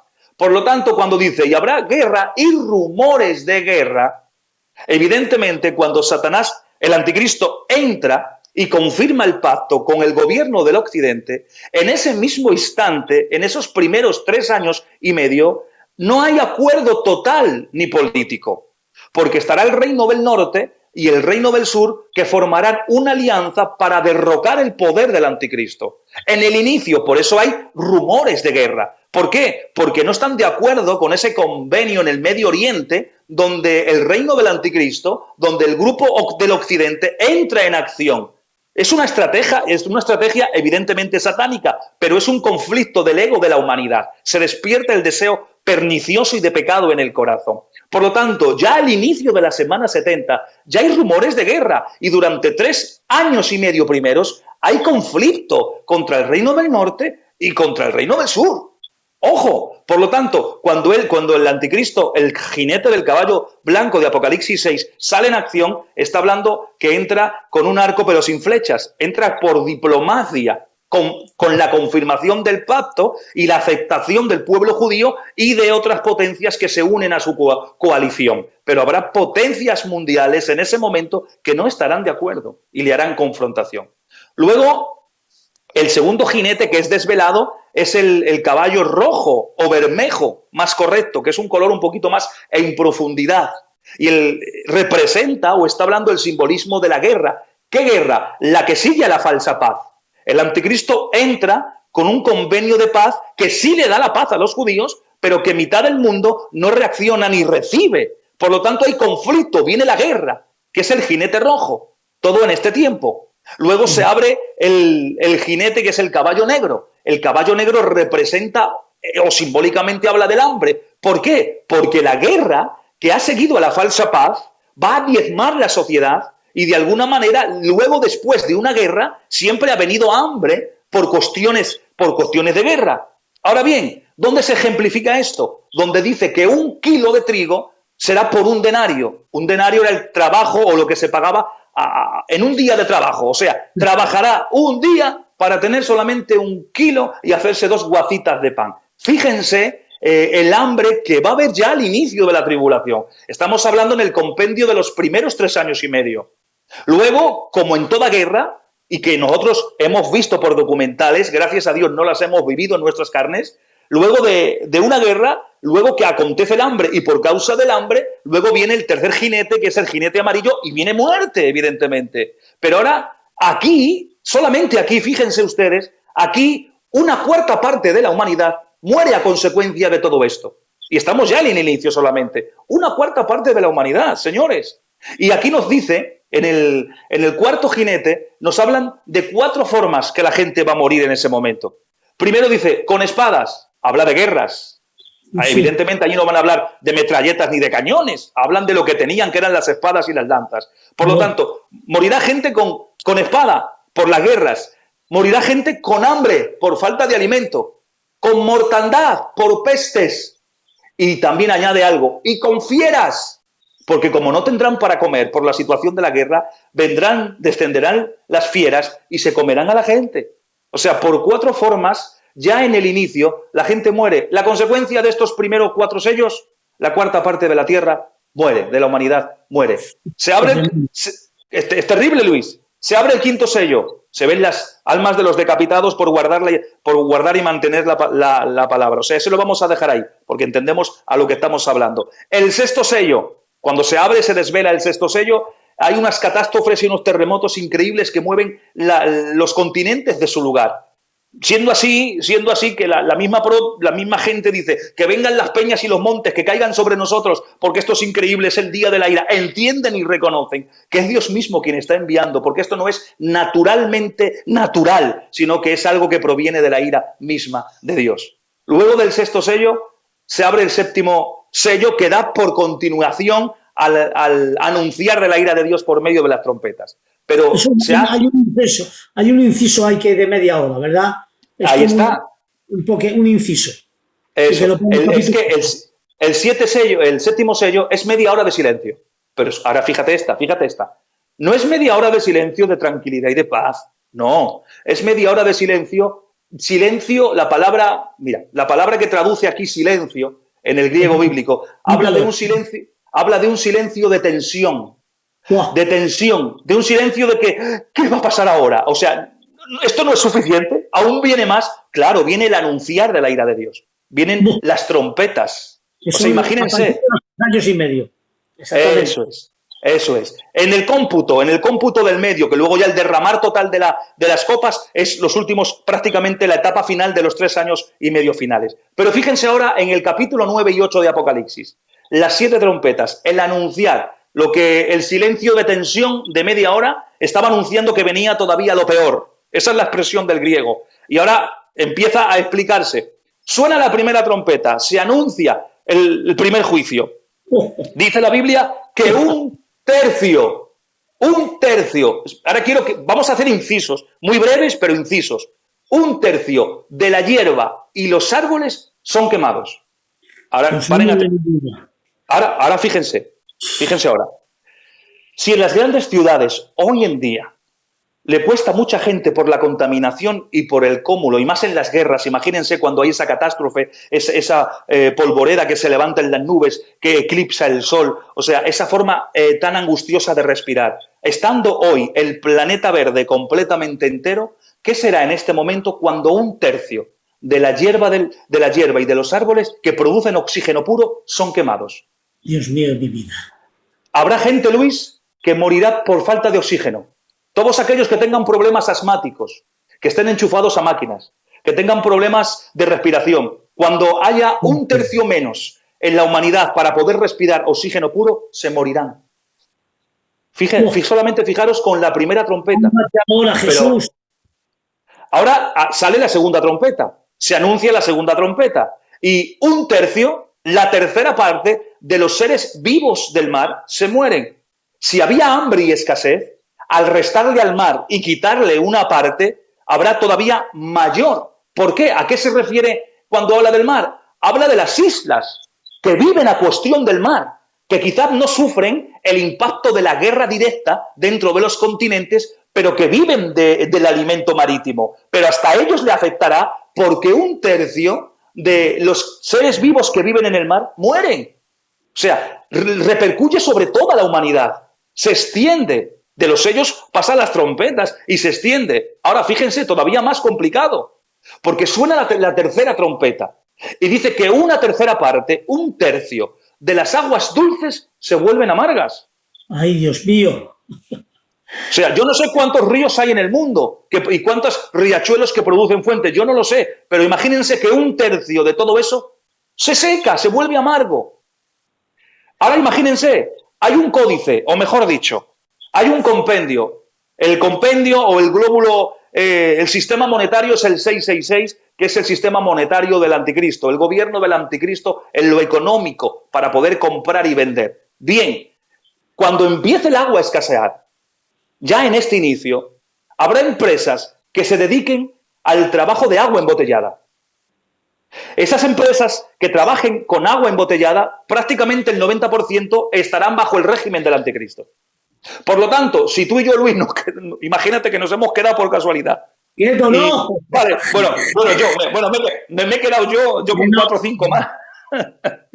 Sonreír que Cristo os ama. Escuchadme con atención. Ahora imagínense que nos hemos quedado. Un cuerpo humano puede vivir sin comer varios días, bastantes días, pero sin agua 4 días. 4 días. Ahora, yo aquí en Galicia tengo mucha agua y muchos riachuelos y muchas fuentes. Es increíble. Aquí no bebemos agua embotellada, bebemos agua de las fuentes directamente, prácticamente. Pero cuando esto se nos seque, esto se seque por aquí arriba, la gente querrá comprar agua embotellada. Necesita agua embotellada. Pero ¿bajo qué régimen está? Bajo el régimen del 666. Si tú no estás dentro de ese convenio, ni puedes comprar ni puedes vender. Imagínate que no habrá el agua que hoy derrochamos. No tendremos esa capacidad. Ahora salto. Cuarta trompeta. Dice la Biblia que 1/3, esto es muy interesante y esto es tremendo, porque vamos a lo mismo, vamos a aplicarle sentido común. 1/3 de la luz del sol, de la luz de la luna y de la luz de las estrellas se oscurece. ¿Qué significa? Fíjense, vamos a hacer un cómputo. En aquellos días, a partir de aquí, de la cuarta trompeta, tendremos solamente 8 horas de luz solar, 8 horas de luz lunar y estelar y 8 horas de total oscuridad. Total oscuridad. Ahora escúchame con atención. Los que tienen la oportunidad de salvarse ahora y no lo hacen, imagínense que se quedan y pasan la tribulación.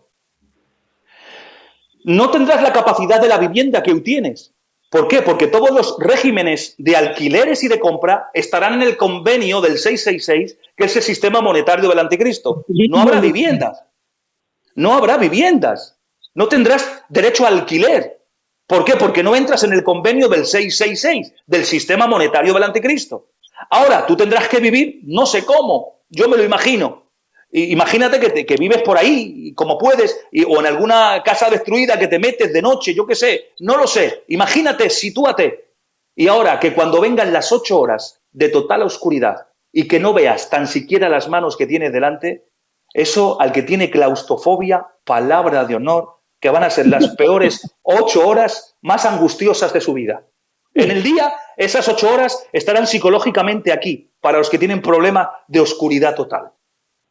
Y además no tendrás tu vivienda, ni luz, ni casa, porque todo estará en un convenio. Si tú no estás dentro de ese comercio, no vas a tener una vivienda, no vas a tener luz, no vas a tener agua, no vas a tener nada. Hoy tienes la oportunidad, desde tu casa, como estamos haciendo, hablar de Cristo, recibir a Cristo y vivir en paz y demostrar bien alto que somos hijos de Dios y cristianos. Porque cristiano no es seguir a Cristo, no te confundas. Cristiano es vivir a Cristo.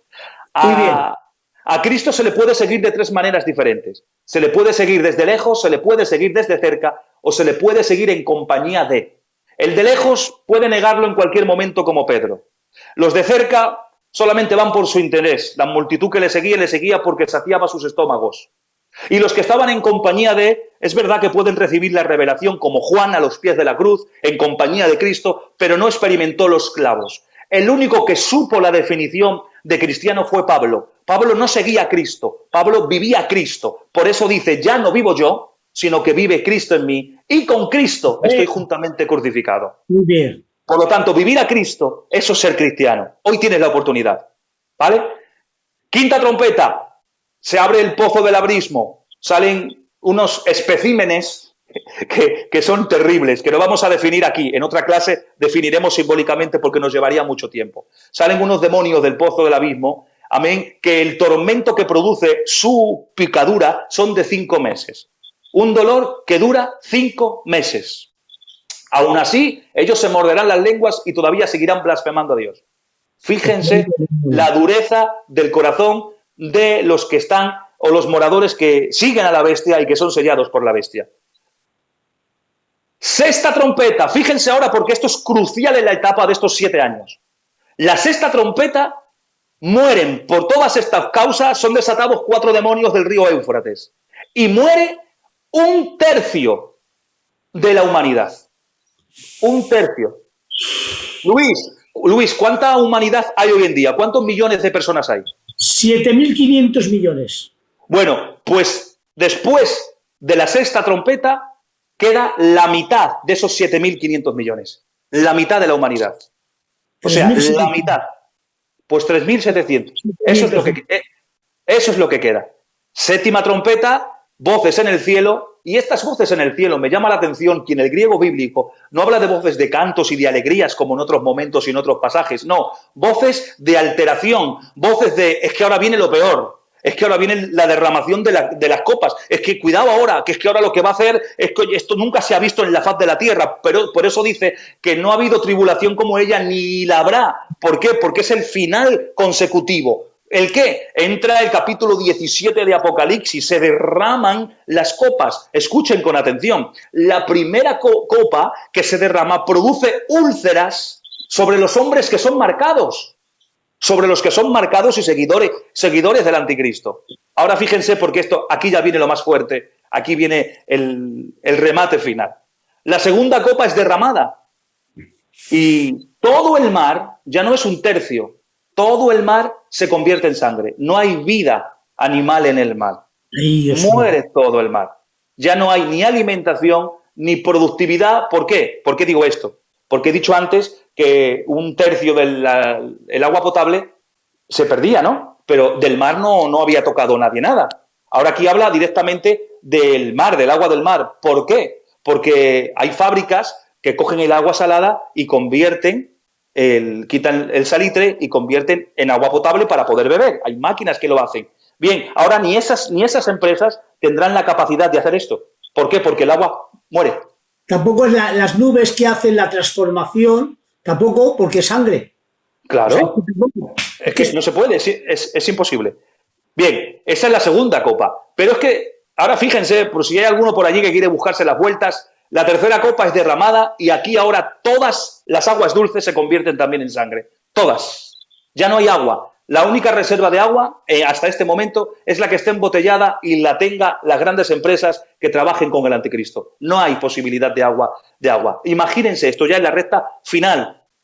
Luego, la cuarta copa se derrama y dice que son quemados por el sol todo el mundo. Pero ahora escuchen con atención. Los que tienen úlceras, imagínense el sol directamente dándole las úlceras. Vaya dolor. O sea, si el sol quema y nos quema a una piel normal, imagínense que tengas erupciones en la piel. Imagínense el dolor y las circunstancias y las enfermedades o la circunstancia que puede generar eso a la larga o en ese breve corto de tiempo que les quede. Luego, la quinta copa se derrama y si no llegaba y no era suficiente con 8 horas de total oscuridad, aquí hay tinieblas en toda la faz de la tierra. Hay oscuridad por completo. Tinieblas en toda la faz de la tierra. Escuchen con atención. Y ahora sí, culmina prácticamente casi los 3 años y medio o el esperado batalla del Armagedón. ¿Por qué? Porque el río Éufrates se seca. Está iniciando que vienen los reyes del Oriente para también contradecir el poder del anticristo, pero que se van a unir en el último momento para hacer la guerra contra el que viene, que es Cristo con nosotros. Y luego, la séptima copa y última, habrá terremotos y granizos. Pero ahora escuchen, dice textualmente la Biblia que los granizos pesarán 50 kilos. 50 kilos. Granizos de 50 kilos.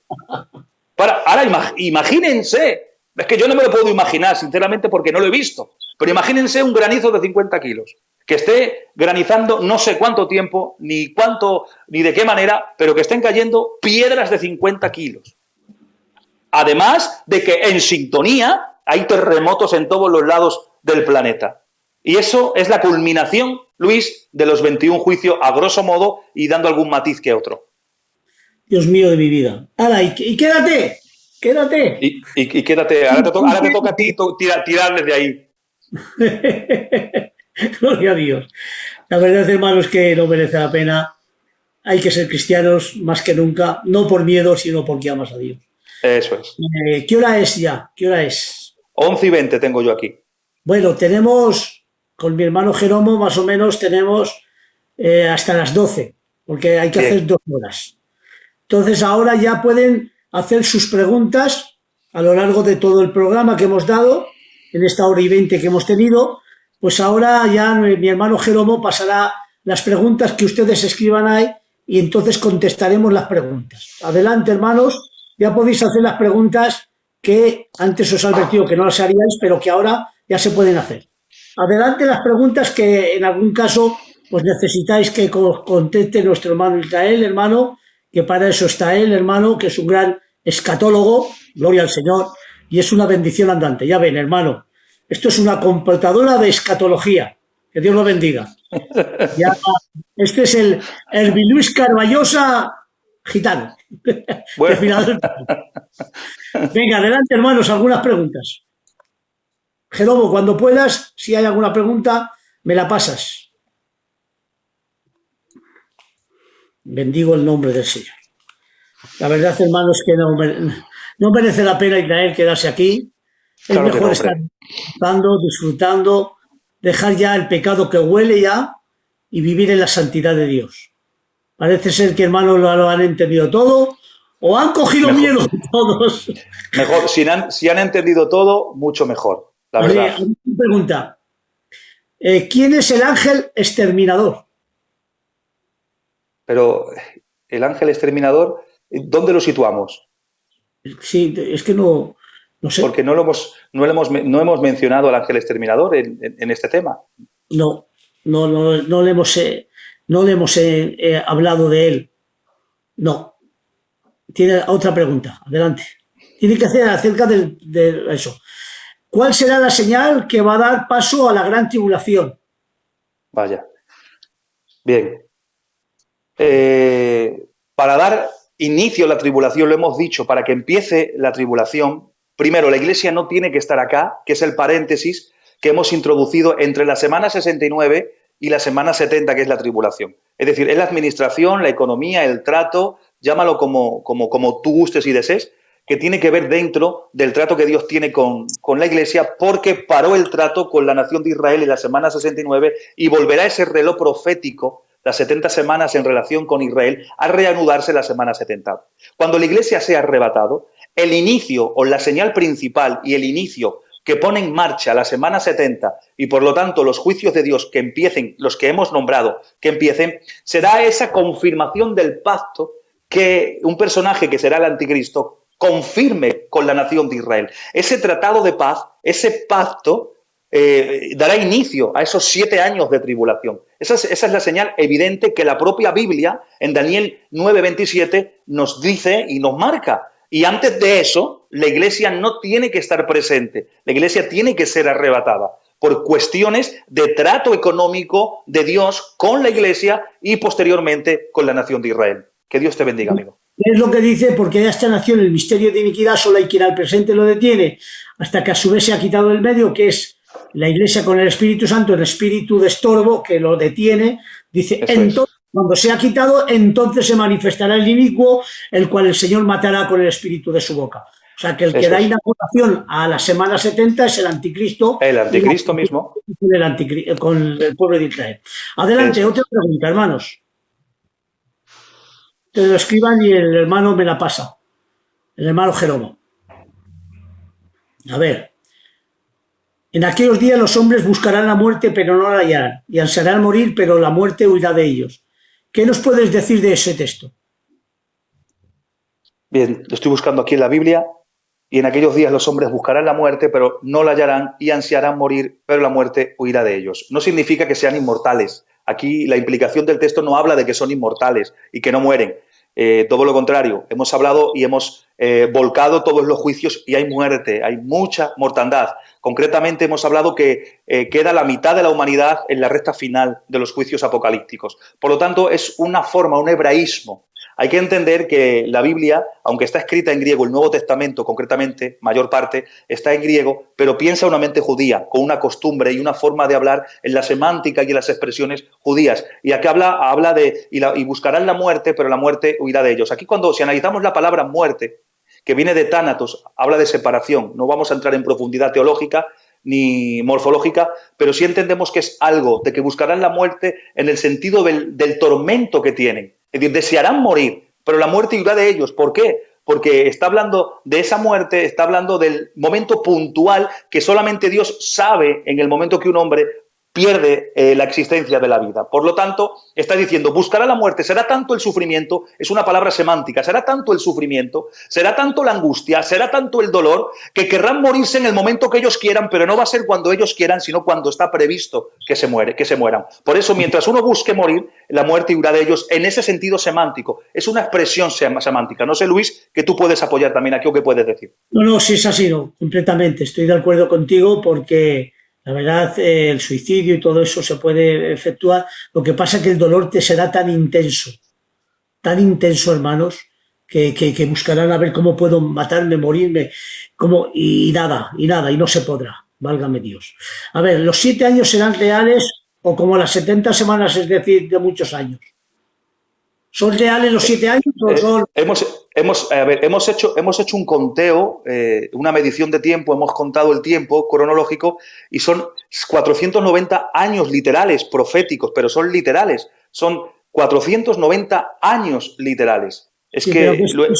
Esos son múltiplos de 7, pero ahora dice si la última semana es como estos múltiplos o claro. Claro, vamos a ver, a lo mejor no se ha entendido cuando lo hemos expuesto. Hemos hablado de que la semana, al principio, cuando hemos hablado de la naturaleza de la tribulación, hemos dicho que es una semana que es escatológica y que pertenece a las 70 semanas. No es 71 semanas, no, es 70 semanas. Y todas son de 7 años. O sea, en total son 490 años. 483 se han cumplido en la entrada triunfal de Jesús en el templo, en Jerusalén. En la entrada triunfal se cumplen 69 semanas, 483 años. Quedan 7 años, que son exactamente la semana de la tribulación, literal tal cual. ¿Por qué? ¿Por qué no podemos decir que son muchos menos? Porque romperíamos la hermenéutica de la palabra y el poder escatológico que ordena los eventos. Porque si 69 semanas, 483 años se han cumplido día por día, literalmente, no podemos excluir a una que tiene la misma naturaleza, ni a una que tiene que ver con lo mismo. Por lo tanto, no podemos decir que esto es simbólico o no es tan literal. No, son 7 años literales dentro del compendio escatológico. Muy bien, muy bien. A ver, otra pregunta más, hermanos. A ver si los hermanos pueden definir el origen del anticristo. Lo que pasa es que eso lo haremos para la semana que viene, ¿no? Es que sabía yo que iba a quedar ese punto, ese gustillo ahí de decir, quiero saberlo ya. A ver, yo, si tú quieres lo podemos hacer, pero sería... Pon una definición nada más, un poquito, porque esto lo vamos a hacer pues para la próxima... Sí, porque hablar del anticristo el anticristo es un personaje principal con su falso profeta en los 7 años de tribulación, o sea, que se le necesita un estudio aparte, conciso, de su origen, de dónde sale, de por qué, y tenemos que hablarlo así, o sea, eso tendría que ser en otro apartado para hacerlo y desglosarlo. Pero el origen del anticristo, evidentemente, solamente por decir un detalle, en Apocalipsis capítulo 13 habla y dice que hay 2 bestias, aparecen 2 bestias en Apocalipsis capítulo 13. Una es el anticristo y otra es el falso profeta. El anticristo sale del mar. El mar representa en la Biblia a las naciones gentiles, pero el anticristo tendrá sangre y un lazo que ocultará en su principio judío, para poder ser recibido en el pueblo. Y el falso profeta, la segunda bestia, que aparece en Apocalipsis 13, dice que sale de la tierra. Cuando habla en la tierra, referencias en relación en toda la Biblia a la tierra, está hablando de la nación de Israel. Por lo tanto, el falso profeta es judío con un poder religioso que será de puente y vinculará al anticristo y lo presentará como el falso Mesías. Eso es un inicio que os dejo para el siguiente tema cuando expongamos lo que es el anticristo. Los 3 ayes ¿son también juicios, aparte de los 21 que me has dicho? Yo los considero como juicios, a mi interpretación. ¿Por qué? Porque son ayes que anuncian, es una advertencia. No se incluye, es decir, es independiente tanto de las 7 trompetas, de los 7 sellos, de las 7 trompetas y de las 7 copas. Es independiente, son lamentos que se producen por o para.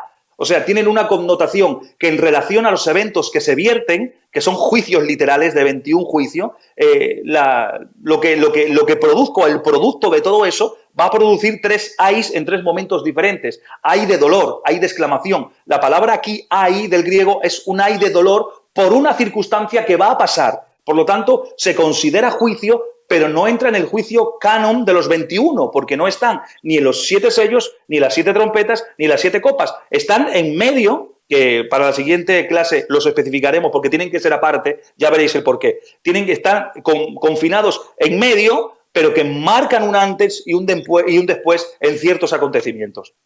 Muy bien. Venga, más preguntas, Jeromo. Pásame más preguntas. Sí, hay, claro. Estamos esperando a ver. Sí, a ver. Apocalipsis 11:6. Estos tienen poder para cerrar el cielo al fin de que no llueva en los días de su profecía y tiempos de poder sobre las aguas para convertirlas en sangre y para herir la tierra con toda plaga, cuantas veces quiera.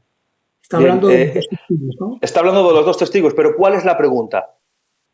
Porque ese texto habla de los 2 testigos, pero ¿cuál es la pregunta? ¿Qué es la pregunta? A lo mejor no sé si la pregunta implica quiénes son o a qué se refiere lo que acabamos de leer.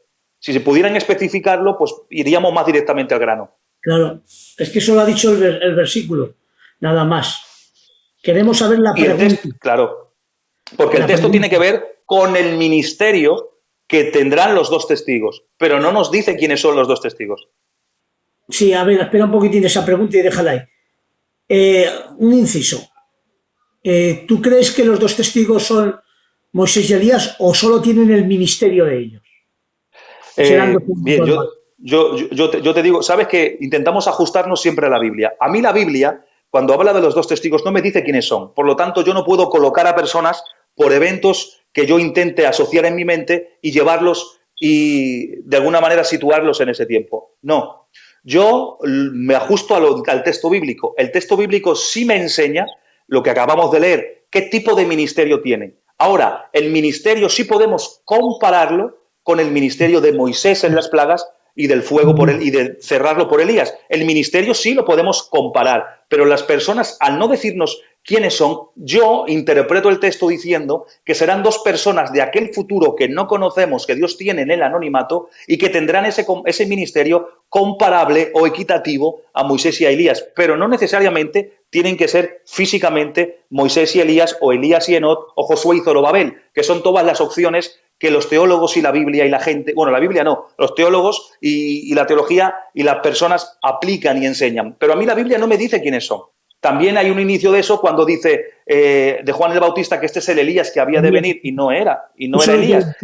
Era el espíritu de Elías. ¿En qué sentido habla de espíritu de Elías? En ese ministerio comparable en anunciar las buenas sendas. Pero si vemos a Juan el Bautista, no hizo ninguna señal, ni paró el cielo, ni cayó fuego, ni nada, pero sí tenía esa comparación dentro de predicar o anunciar las buenas nuevas o las sendas, preparando las sendas para el inicio del milenio, del reino milenial, del Mesías que venía. Por lo tanto, si nos vamos a la Biblia, ajustarnos a la Biblia no es un libro que ha sido escrito para satisfacer nuestra curiosidad.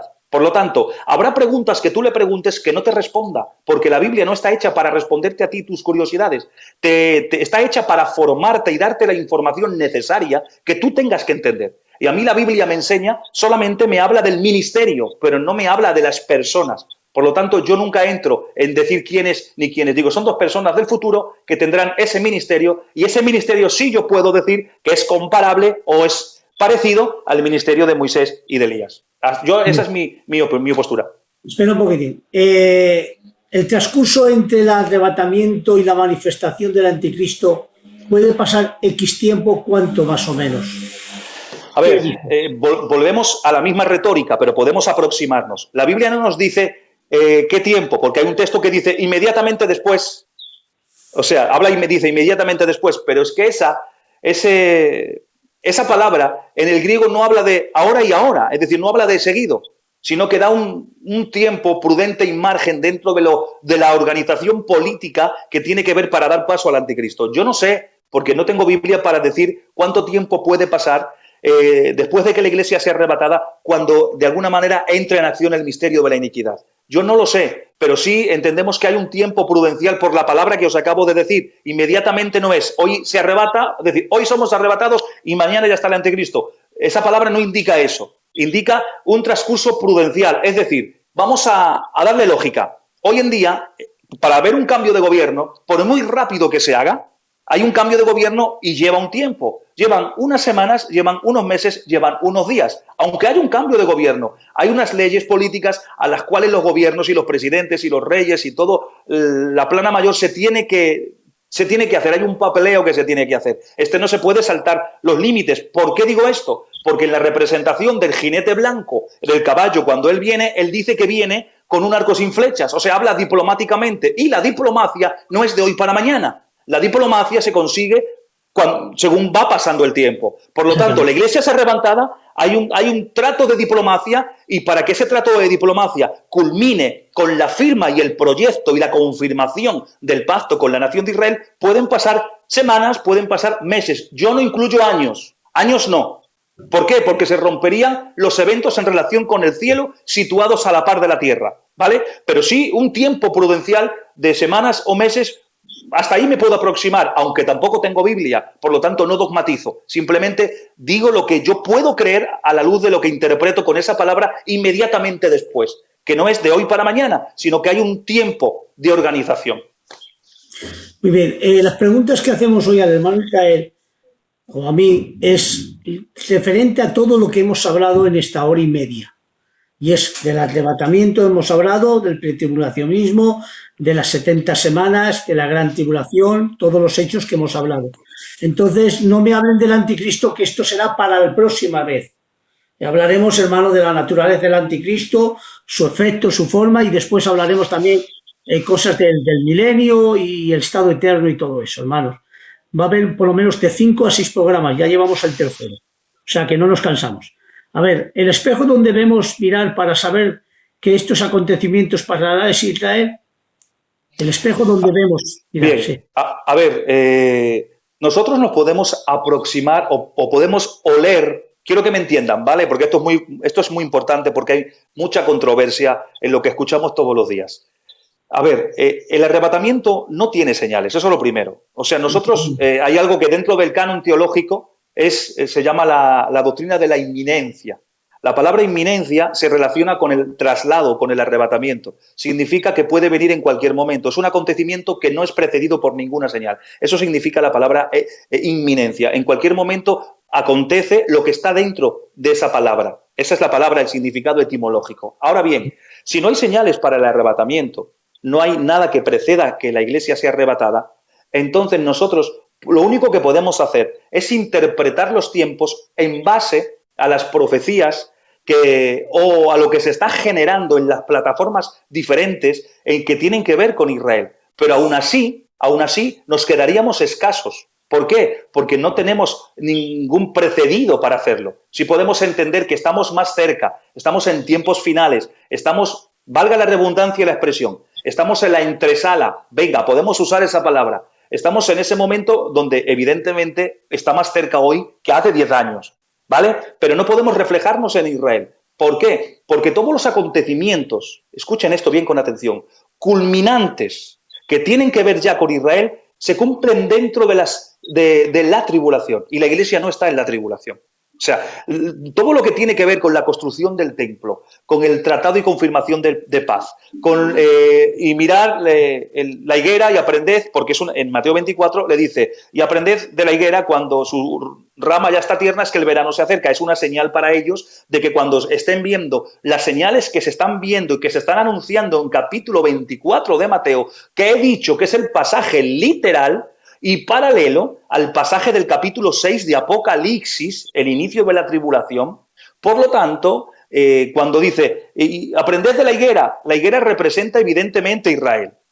Y el verano está cerca, cuando su rama está tierna, está significando los acontecimientos que están aconteciendo en esa situación. Todo lo que acabamos de mencionar, sellos, trompetas y copas, todos esos acontecimientos le indican a Israel que se acerca el verano, es decir, que viene la inauguración del reino milenial.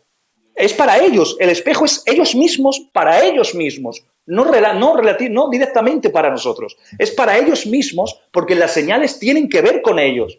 Hay señales que preceden al reino milenial, pero no hay señales para la Iglesia.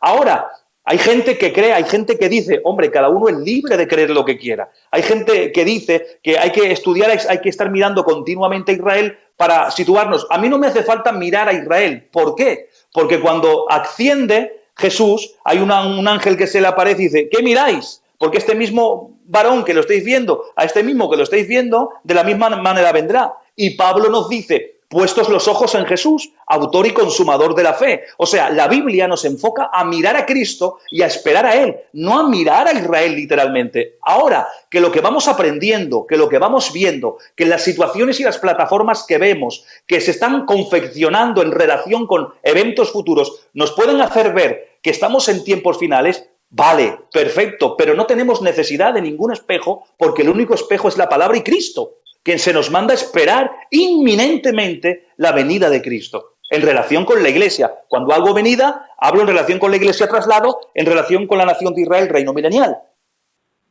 Venga, más preguntas, hermano Jeromo. A ver, Apocalipsis 6:4. Cronológicamente, ¿dónde se coloca? Apocalipsis 6:4. Lo que pregunto, ¿por qué tengo entendido que antes de los 3 años y medio, y siempre se ha predicado de 3 años y medio de falsa paz y luego 3 años y medio del restante llamada la gran tribulación? 6:4. Bien, esto es interesante. He cogido el carácter a donde lo quería lanzar el hermano que ha preguntado. A ver, siempre hemos hablado de una falsa paz, y es cierto, los primeros 3 años y medio habrá una falsa paz en relación con la nación de Israel. Bien, no con toda la globalización mundial.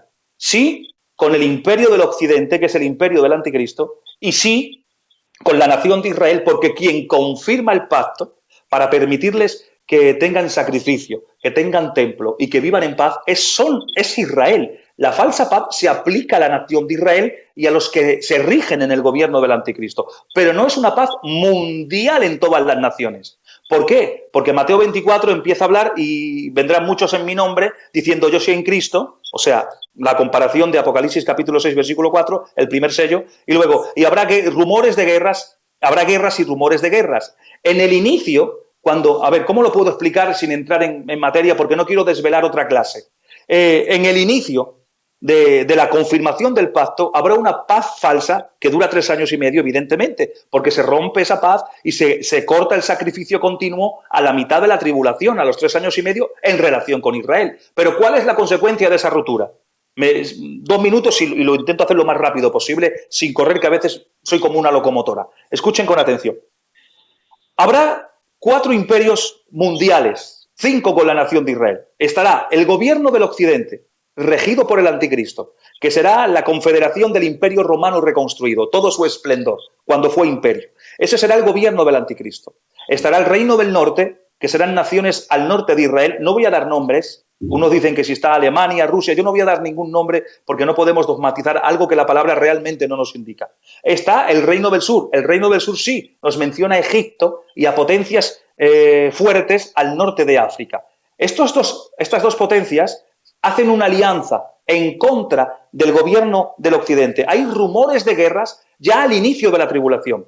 También más allá del Éufrates están los reyes del Oriente, las grandes potencias asiáticas. Y en medio de todo esto, de todo este conflicto, está Israel, la pequeñita Israel en el medio. Ahora bien, cuando hay una confirmación al inicio de la tribulación, empieza una confirmación de pacto con Israel. Y se le da una falsa paz a Israel y los que están dentro del comercio del Anticristo tienen una falsa paz en relación con el Anticristo. Pueden comprar, pueden vender, pueden tener alquileres, pueden vivir con libertad dentro de su gobierno porque están avalados por esa confederación, por prácticamente toda Europa, por extensión.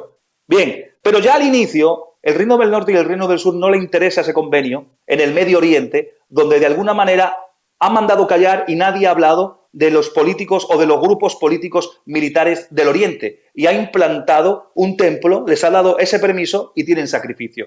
Ahora, el reino del norte invade Israel por el norte y el reino del sur lo intenta por el sur de Israel. Pero esto en los primeros 3 años y medio. Es un movimiento militar. ¿Qué pasa? Que el Anticristo, ¿cuál era la firma del pacto, la confirmación? Primero, tienes libertad y tienes paz. Cualquiera que te ataque a ti, me está atacando a mí. Cualquiera que cruce tus fronteras es como que me estuviese invadiendo a mí. Y la excusa perfecta para trasladar su gobierno del centro de Europa o donde se encuentra en ese momento y llevarlo a Jerusalén para desde ahí mandar un armamento militar en contra de estos dos imperios que se han unido contra él. Eso es a la mitad de la tribulación. ¿Qué ha acontecido hasta ese momento? Que el reino del norte es aniquilado por el fuego de Dios que cae en las montañas de Israel. ¿Eso qué acontece? ¿Qué produce? Que muchos de los judíos mirarán a quien le traspasaron y entenderán que el que acaba de sentarse de alguna manera en el centro de Jerusalén, entre comillas, para ofrecerles seguridad política y militar, es el falso Mesías. Y empezarán a ser perseguidos por ellos. Esto es a la mitad. Se rompe la paz durante estos 3 años y medio. Ahora bien, escuchen esto porque esto es muy interesante. ¿Quién destruye el reino del sur? No lo destruye Dios. El anticristo emprende una campaña militar hacia el sur y aniquila el reino del sur. Y no sigue conquistando África, no sigue conquistando todo el continente africano, porque el río Éufrates se seca. Esto ya es en la segunda parte de la mitad, la gran tribulación. Se seca el río Éufrates, lo hemos visto en las copas, se seca el río Éufrates y todos los reyes del Oriente vienen también para confrontar al reino del anticristo. Pero hay un texto en Apocalipsis que dice: y vi salir de la boca del dragón, de la boca del falso profeta y de la boca de la bestia, espíritus como ranas que van a los reyes del mundo. ¿Qué significa? Que lanza una diplomacia contra ellos, retrocede, van a Jerusalén o al centro de Israel, y cuando van a encontrarse en el conflicto, ya no hay un conflicto, se unen porque aparece la señal en los aires de Jesucristo. Y todo esto es desde el inicio de la tribulación hasta el final. O sea, cuando hablemos de la batalla del Armagedón, no se crean ustedes que es una sola batalla al final de los 7 años. Hay diferentes campañas, diferentes guerras durante los 7 años y al final culmina con la batalla del Armagedón. O sea que esto es mucho más de lo que comúnmente a veces sabemos. Muy bien. Es que a veces nos hacíamos, es que el de antes no. Hay que ver ahora, lo bíblico. Yo siempre estoy diciendo, dadme Biblia. No lo que siempre se ha dicho, Biblia, que es lo más importante. Lo de atrás, Dios bendiga en aquellos tiempos, fue de mucha bendición. Pero ahora, hermano, hay gente que estudia la Biblia personalmente. Entonces ya no se puede decir lo que no. Tú vete, lo que decían antes, ¿es bíblico? Sí, pues adelante. ¿No es bíblico, es más o menos pensamiento? Pues no. Vamos a leer y a predicar y a enseñar lo bíblico. La Biblia, contra la Biblia no hay nada que se pueda... Ni como has dicho tú, la naturaleza del dispensacionalismo, ni todo eso, no. Nada, Biblia, ni más. Hay que ser bibliólogos, Biblia. Si la Biblia me lo acepta, adelante. Aquellos son métodos de estudio. Esto es la Biblia, y la Biblia es lo más categórico, y lo que más fidedigno es. Venga, otra pregunta, hermano Jeromo. Hay mucha gente, hay 192 personas, lo que estoy viendo. Yo creo que igual hay más, pero bueno. Eso es lo que me indica. Otra pregunta, si hay. Si no hay, pues ya está. A ver, ¿dónde habla la Biblia de una segunda resurrección o más? Bien, ¿es una resurrección por diferentes etapas y una segunda muerte? ¿Qué es eso? Bueno, el hermano Israel os va a enseñar lo que es las etapas de la primera resurrección y lo que es la segunda, en 2 minutos. Más o menos. A ver, la semana pasada, la última vez que estuvimos hablando sobre esto, yo creo que especifiquemos lo que era la primera resurrección y la segunda resurrección. Déjenme abrir aquí 2 textos y os lo enseño. Y aquí lo tengo colocado aquí. A ver, ¿cómo lo podemos explicar? Porque estuvimos hablando concretamente de que la Biblia nos hablaba y nos enseñaba, cuando hablemos de los 75 días de transición, que los situemos, empecemos la casa por el tejado. Estuvimos hablando de los 75 días, tuvimos que hacer esta clase primero y luego posteriormente la de los 75 días para llevarlo cronológicamente. Pero estuvimos hablando de la resurrección, que la Biblia nos enseña de la resurrección para vida y de la resurrección para condenación. Y estuvimos dando el desarrollo completo cuando hablemos de la base bíblica de la resurrección en relación con los santos del Antiguo Testamento dentro de los 75 días, el orden que Tacmati, que hablaba Pablo, que nos enseñaba el orden, pero luego hablaba de la resurrección para vida, Filipenses 3, 10, 11, en la resurrección para vida será limitada, va a ser limitada y no todos van a participar en ella, porque en Filipenses 3, 10, 11 decía, a fin de conocerles el poder de su resurrección y la participación de sus padecimientos, llegando a ser semejante a él en su muerte, y si de alguna manera llegase a la resurrección de entre los muertos. Por lo tanto, habla de algunos, no de todos, los que van a resucitar en la primera resurrección. Esta primera resurrección, de resurrección para vida, tiene el nombre de primera resurrección. En Apocalipsis 26 dice, bienaventurado y santo el que tiene parte en la primera resurrección. Y luego habla de una segunda resurrección, que es la resurrección para condenación. Juan 5, 29 dice, y los que hicieron lo bueno saldrán para resurrección de vida, más los que hicieron lo malo a resurrección de condenación. Pero Apocalipsis 25 también dice, pero a los otros muertos no volvieron a vivir hasta que se cumplieron los 1000 años. Por lo tanto, la Biblia nos enseña de una primera resurrección, de una segunda resurrección. La primera resurrección es la resurrección de vida, la segunda resurrección es resurrección para condenación, o lo que se llama comúnmente la segunda muerte. Así en resumen, a grosso modo. Es lo que dice también Daniel, y muchos de los que duermen serán despertados, unos para vida eterna, primera resurrección, y otros para segunda, para los otros para vergüenza y confusión perpetua, que es la segunda resurrección, cuando dice la mar entregó sus cuerpos, el Señor entregó sus cuerpos, y a la muerte entregó sus muertos. Eso es. La mar entregó los cuerpos, el sepulcro entregó los cuerpos, y donde estaba el Hades, que es la muerte, entregó los espíritus. Hay una resurrección y se presentan delante del juicio del trono blanco, que es la segunda resurrección, que es para la muerte. Bienaventurados los que tuvieron parte en la primera resurrección, la segunda muerte no tiene parte con ellos. Por tanto, esta última resurrección es para la muerte eterna o para el juicio de eternamente. Los 3 años y medio de cada tiempo es ficticio o real. Ya le hemos contestado, pero... Lo hemos respondido que es real. Son 3 años y medio, son 7 años de tribulación. Y referente a la pregunta del hermano, si mira el vídeo de la anterior charla que tuvimos, hablo específicamente de eso, de las resurrecciones y de los 75 días de transición y todos los eventos que tienen que ver en ello. Venga, más preguntas, hermanos. Igual es que ha entrado tarde y Seguramente. A ver, me la has quitado, Jeromo. ¿Dónde habla la Biblia de una segunda resurrección? O más bien, ¿es una resurrección por diferentes etapas y una segunda muerte? Le hemos estado hablando ahora.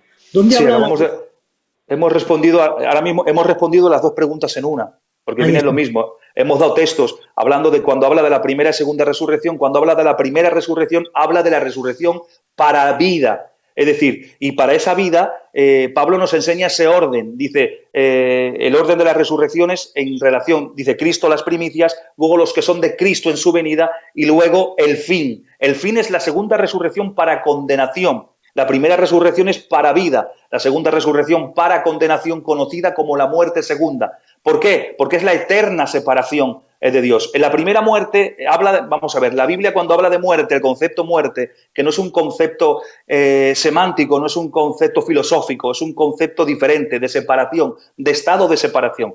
Ahí está la muerte física que separa la existencia del alma y el espíritu de nuestro cuerpo orgánico en esta tierra, esa es la muerte física. Después está la muerte espiritual, que es la rotura de la comunión, de la bendición con Dios en la muerte espiritual por práctica de pecado o una vida de pecado total.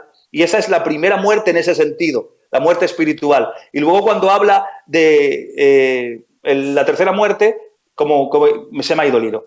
Muerte y la muerte eterna, ahí está, que es la eterna separación de Dios, que es la segunda muerte, conocida porque es la eterna separación de Dios ya para siempre. Es el que resucita frente al trono blanco para ratificar el juicio, las obras, lo que haya hecho. ¿Para qué? Para ser directamente condenado al infierno. Y esa es la segunda muerte porque es ya la eterna separación de Dios. En la primera muerte, en el sentido espiritual, sí tienes una reconciliación con Dios por medio del arrepentimiento y de la convicción de pecado del Espíritu Santo. Pero en la segunda, no, porque resucita uno, se presenta para ser condenado y eternamente separado de Dios. No sé si me dejo algo por el medio, Luis. No, ya está bien. Dentro de la primera resurrección hay varias etapas y luego está la segunda. A ver, el tiempo del fin. En aquel tiempo se levantará Miguel, el gran príncipe de los hijos del pueblo, y serán tiempos de angustia.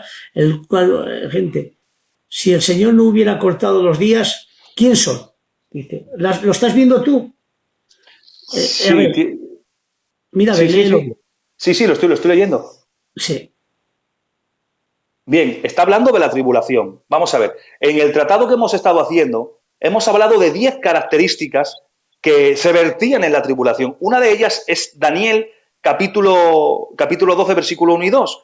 El anterior versículo habla de la promesa de los que tienen que resucitar en relación con el milenio, porque es la promesa que tenía el pueblo de Israel, los santos del Antiguo Testamento. Resucitar, sí, para entrar a un reino milenial. Y el versículo 1 del capítulo 12 nos habla eso. Y luego habla del tiempo, de este tiempo, que es una de las características de la tribulación. Está hablando de la nación de Israel cuando pase ese tiempo, es decir, cuando pase la tribulación, que es acortado por causa de ellos, por causa de la nación de Israel, son acortados esos días porque es el reloj profético de Dios con Israel. Es decir, específicamente la tribulación, las 70 semanas, Daniel 9, 24 dice, 70 semanas están dictaminadas sobre tu pueblo y sobre tu ciudad. Por lo tanto, se acortan los días por causa de ellos en ese momento, de su pueblo, de la nación, de la preparación de esa nación para entrar y recibir al Mesías Rey, en este caso.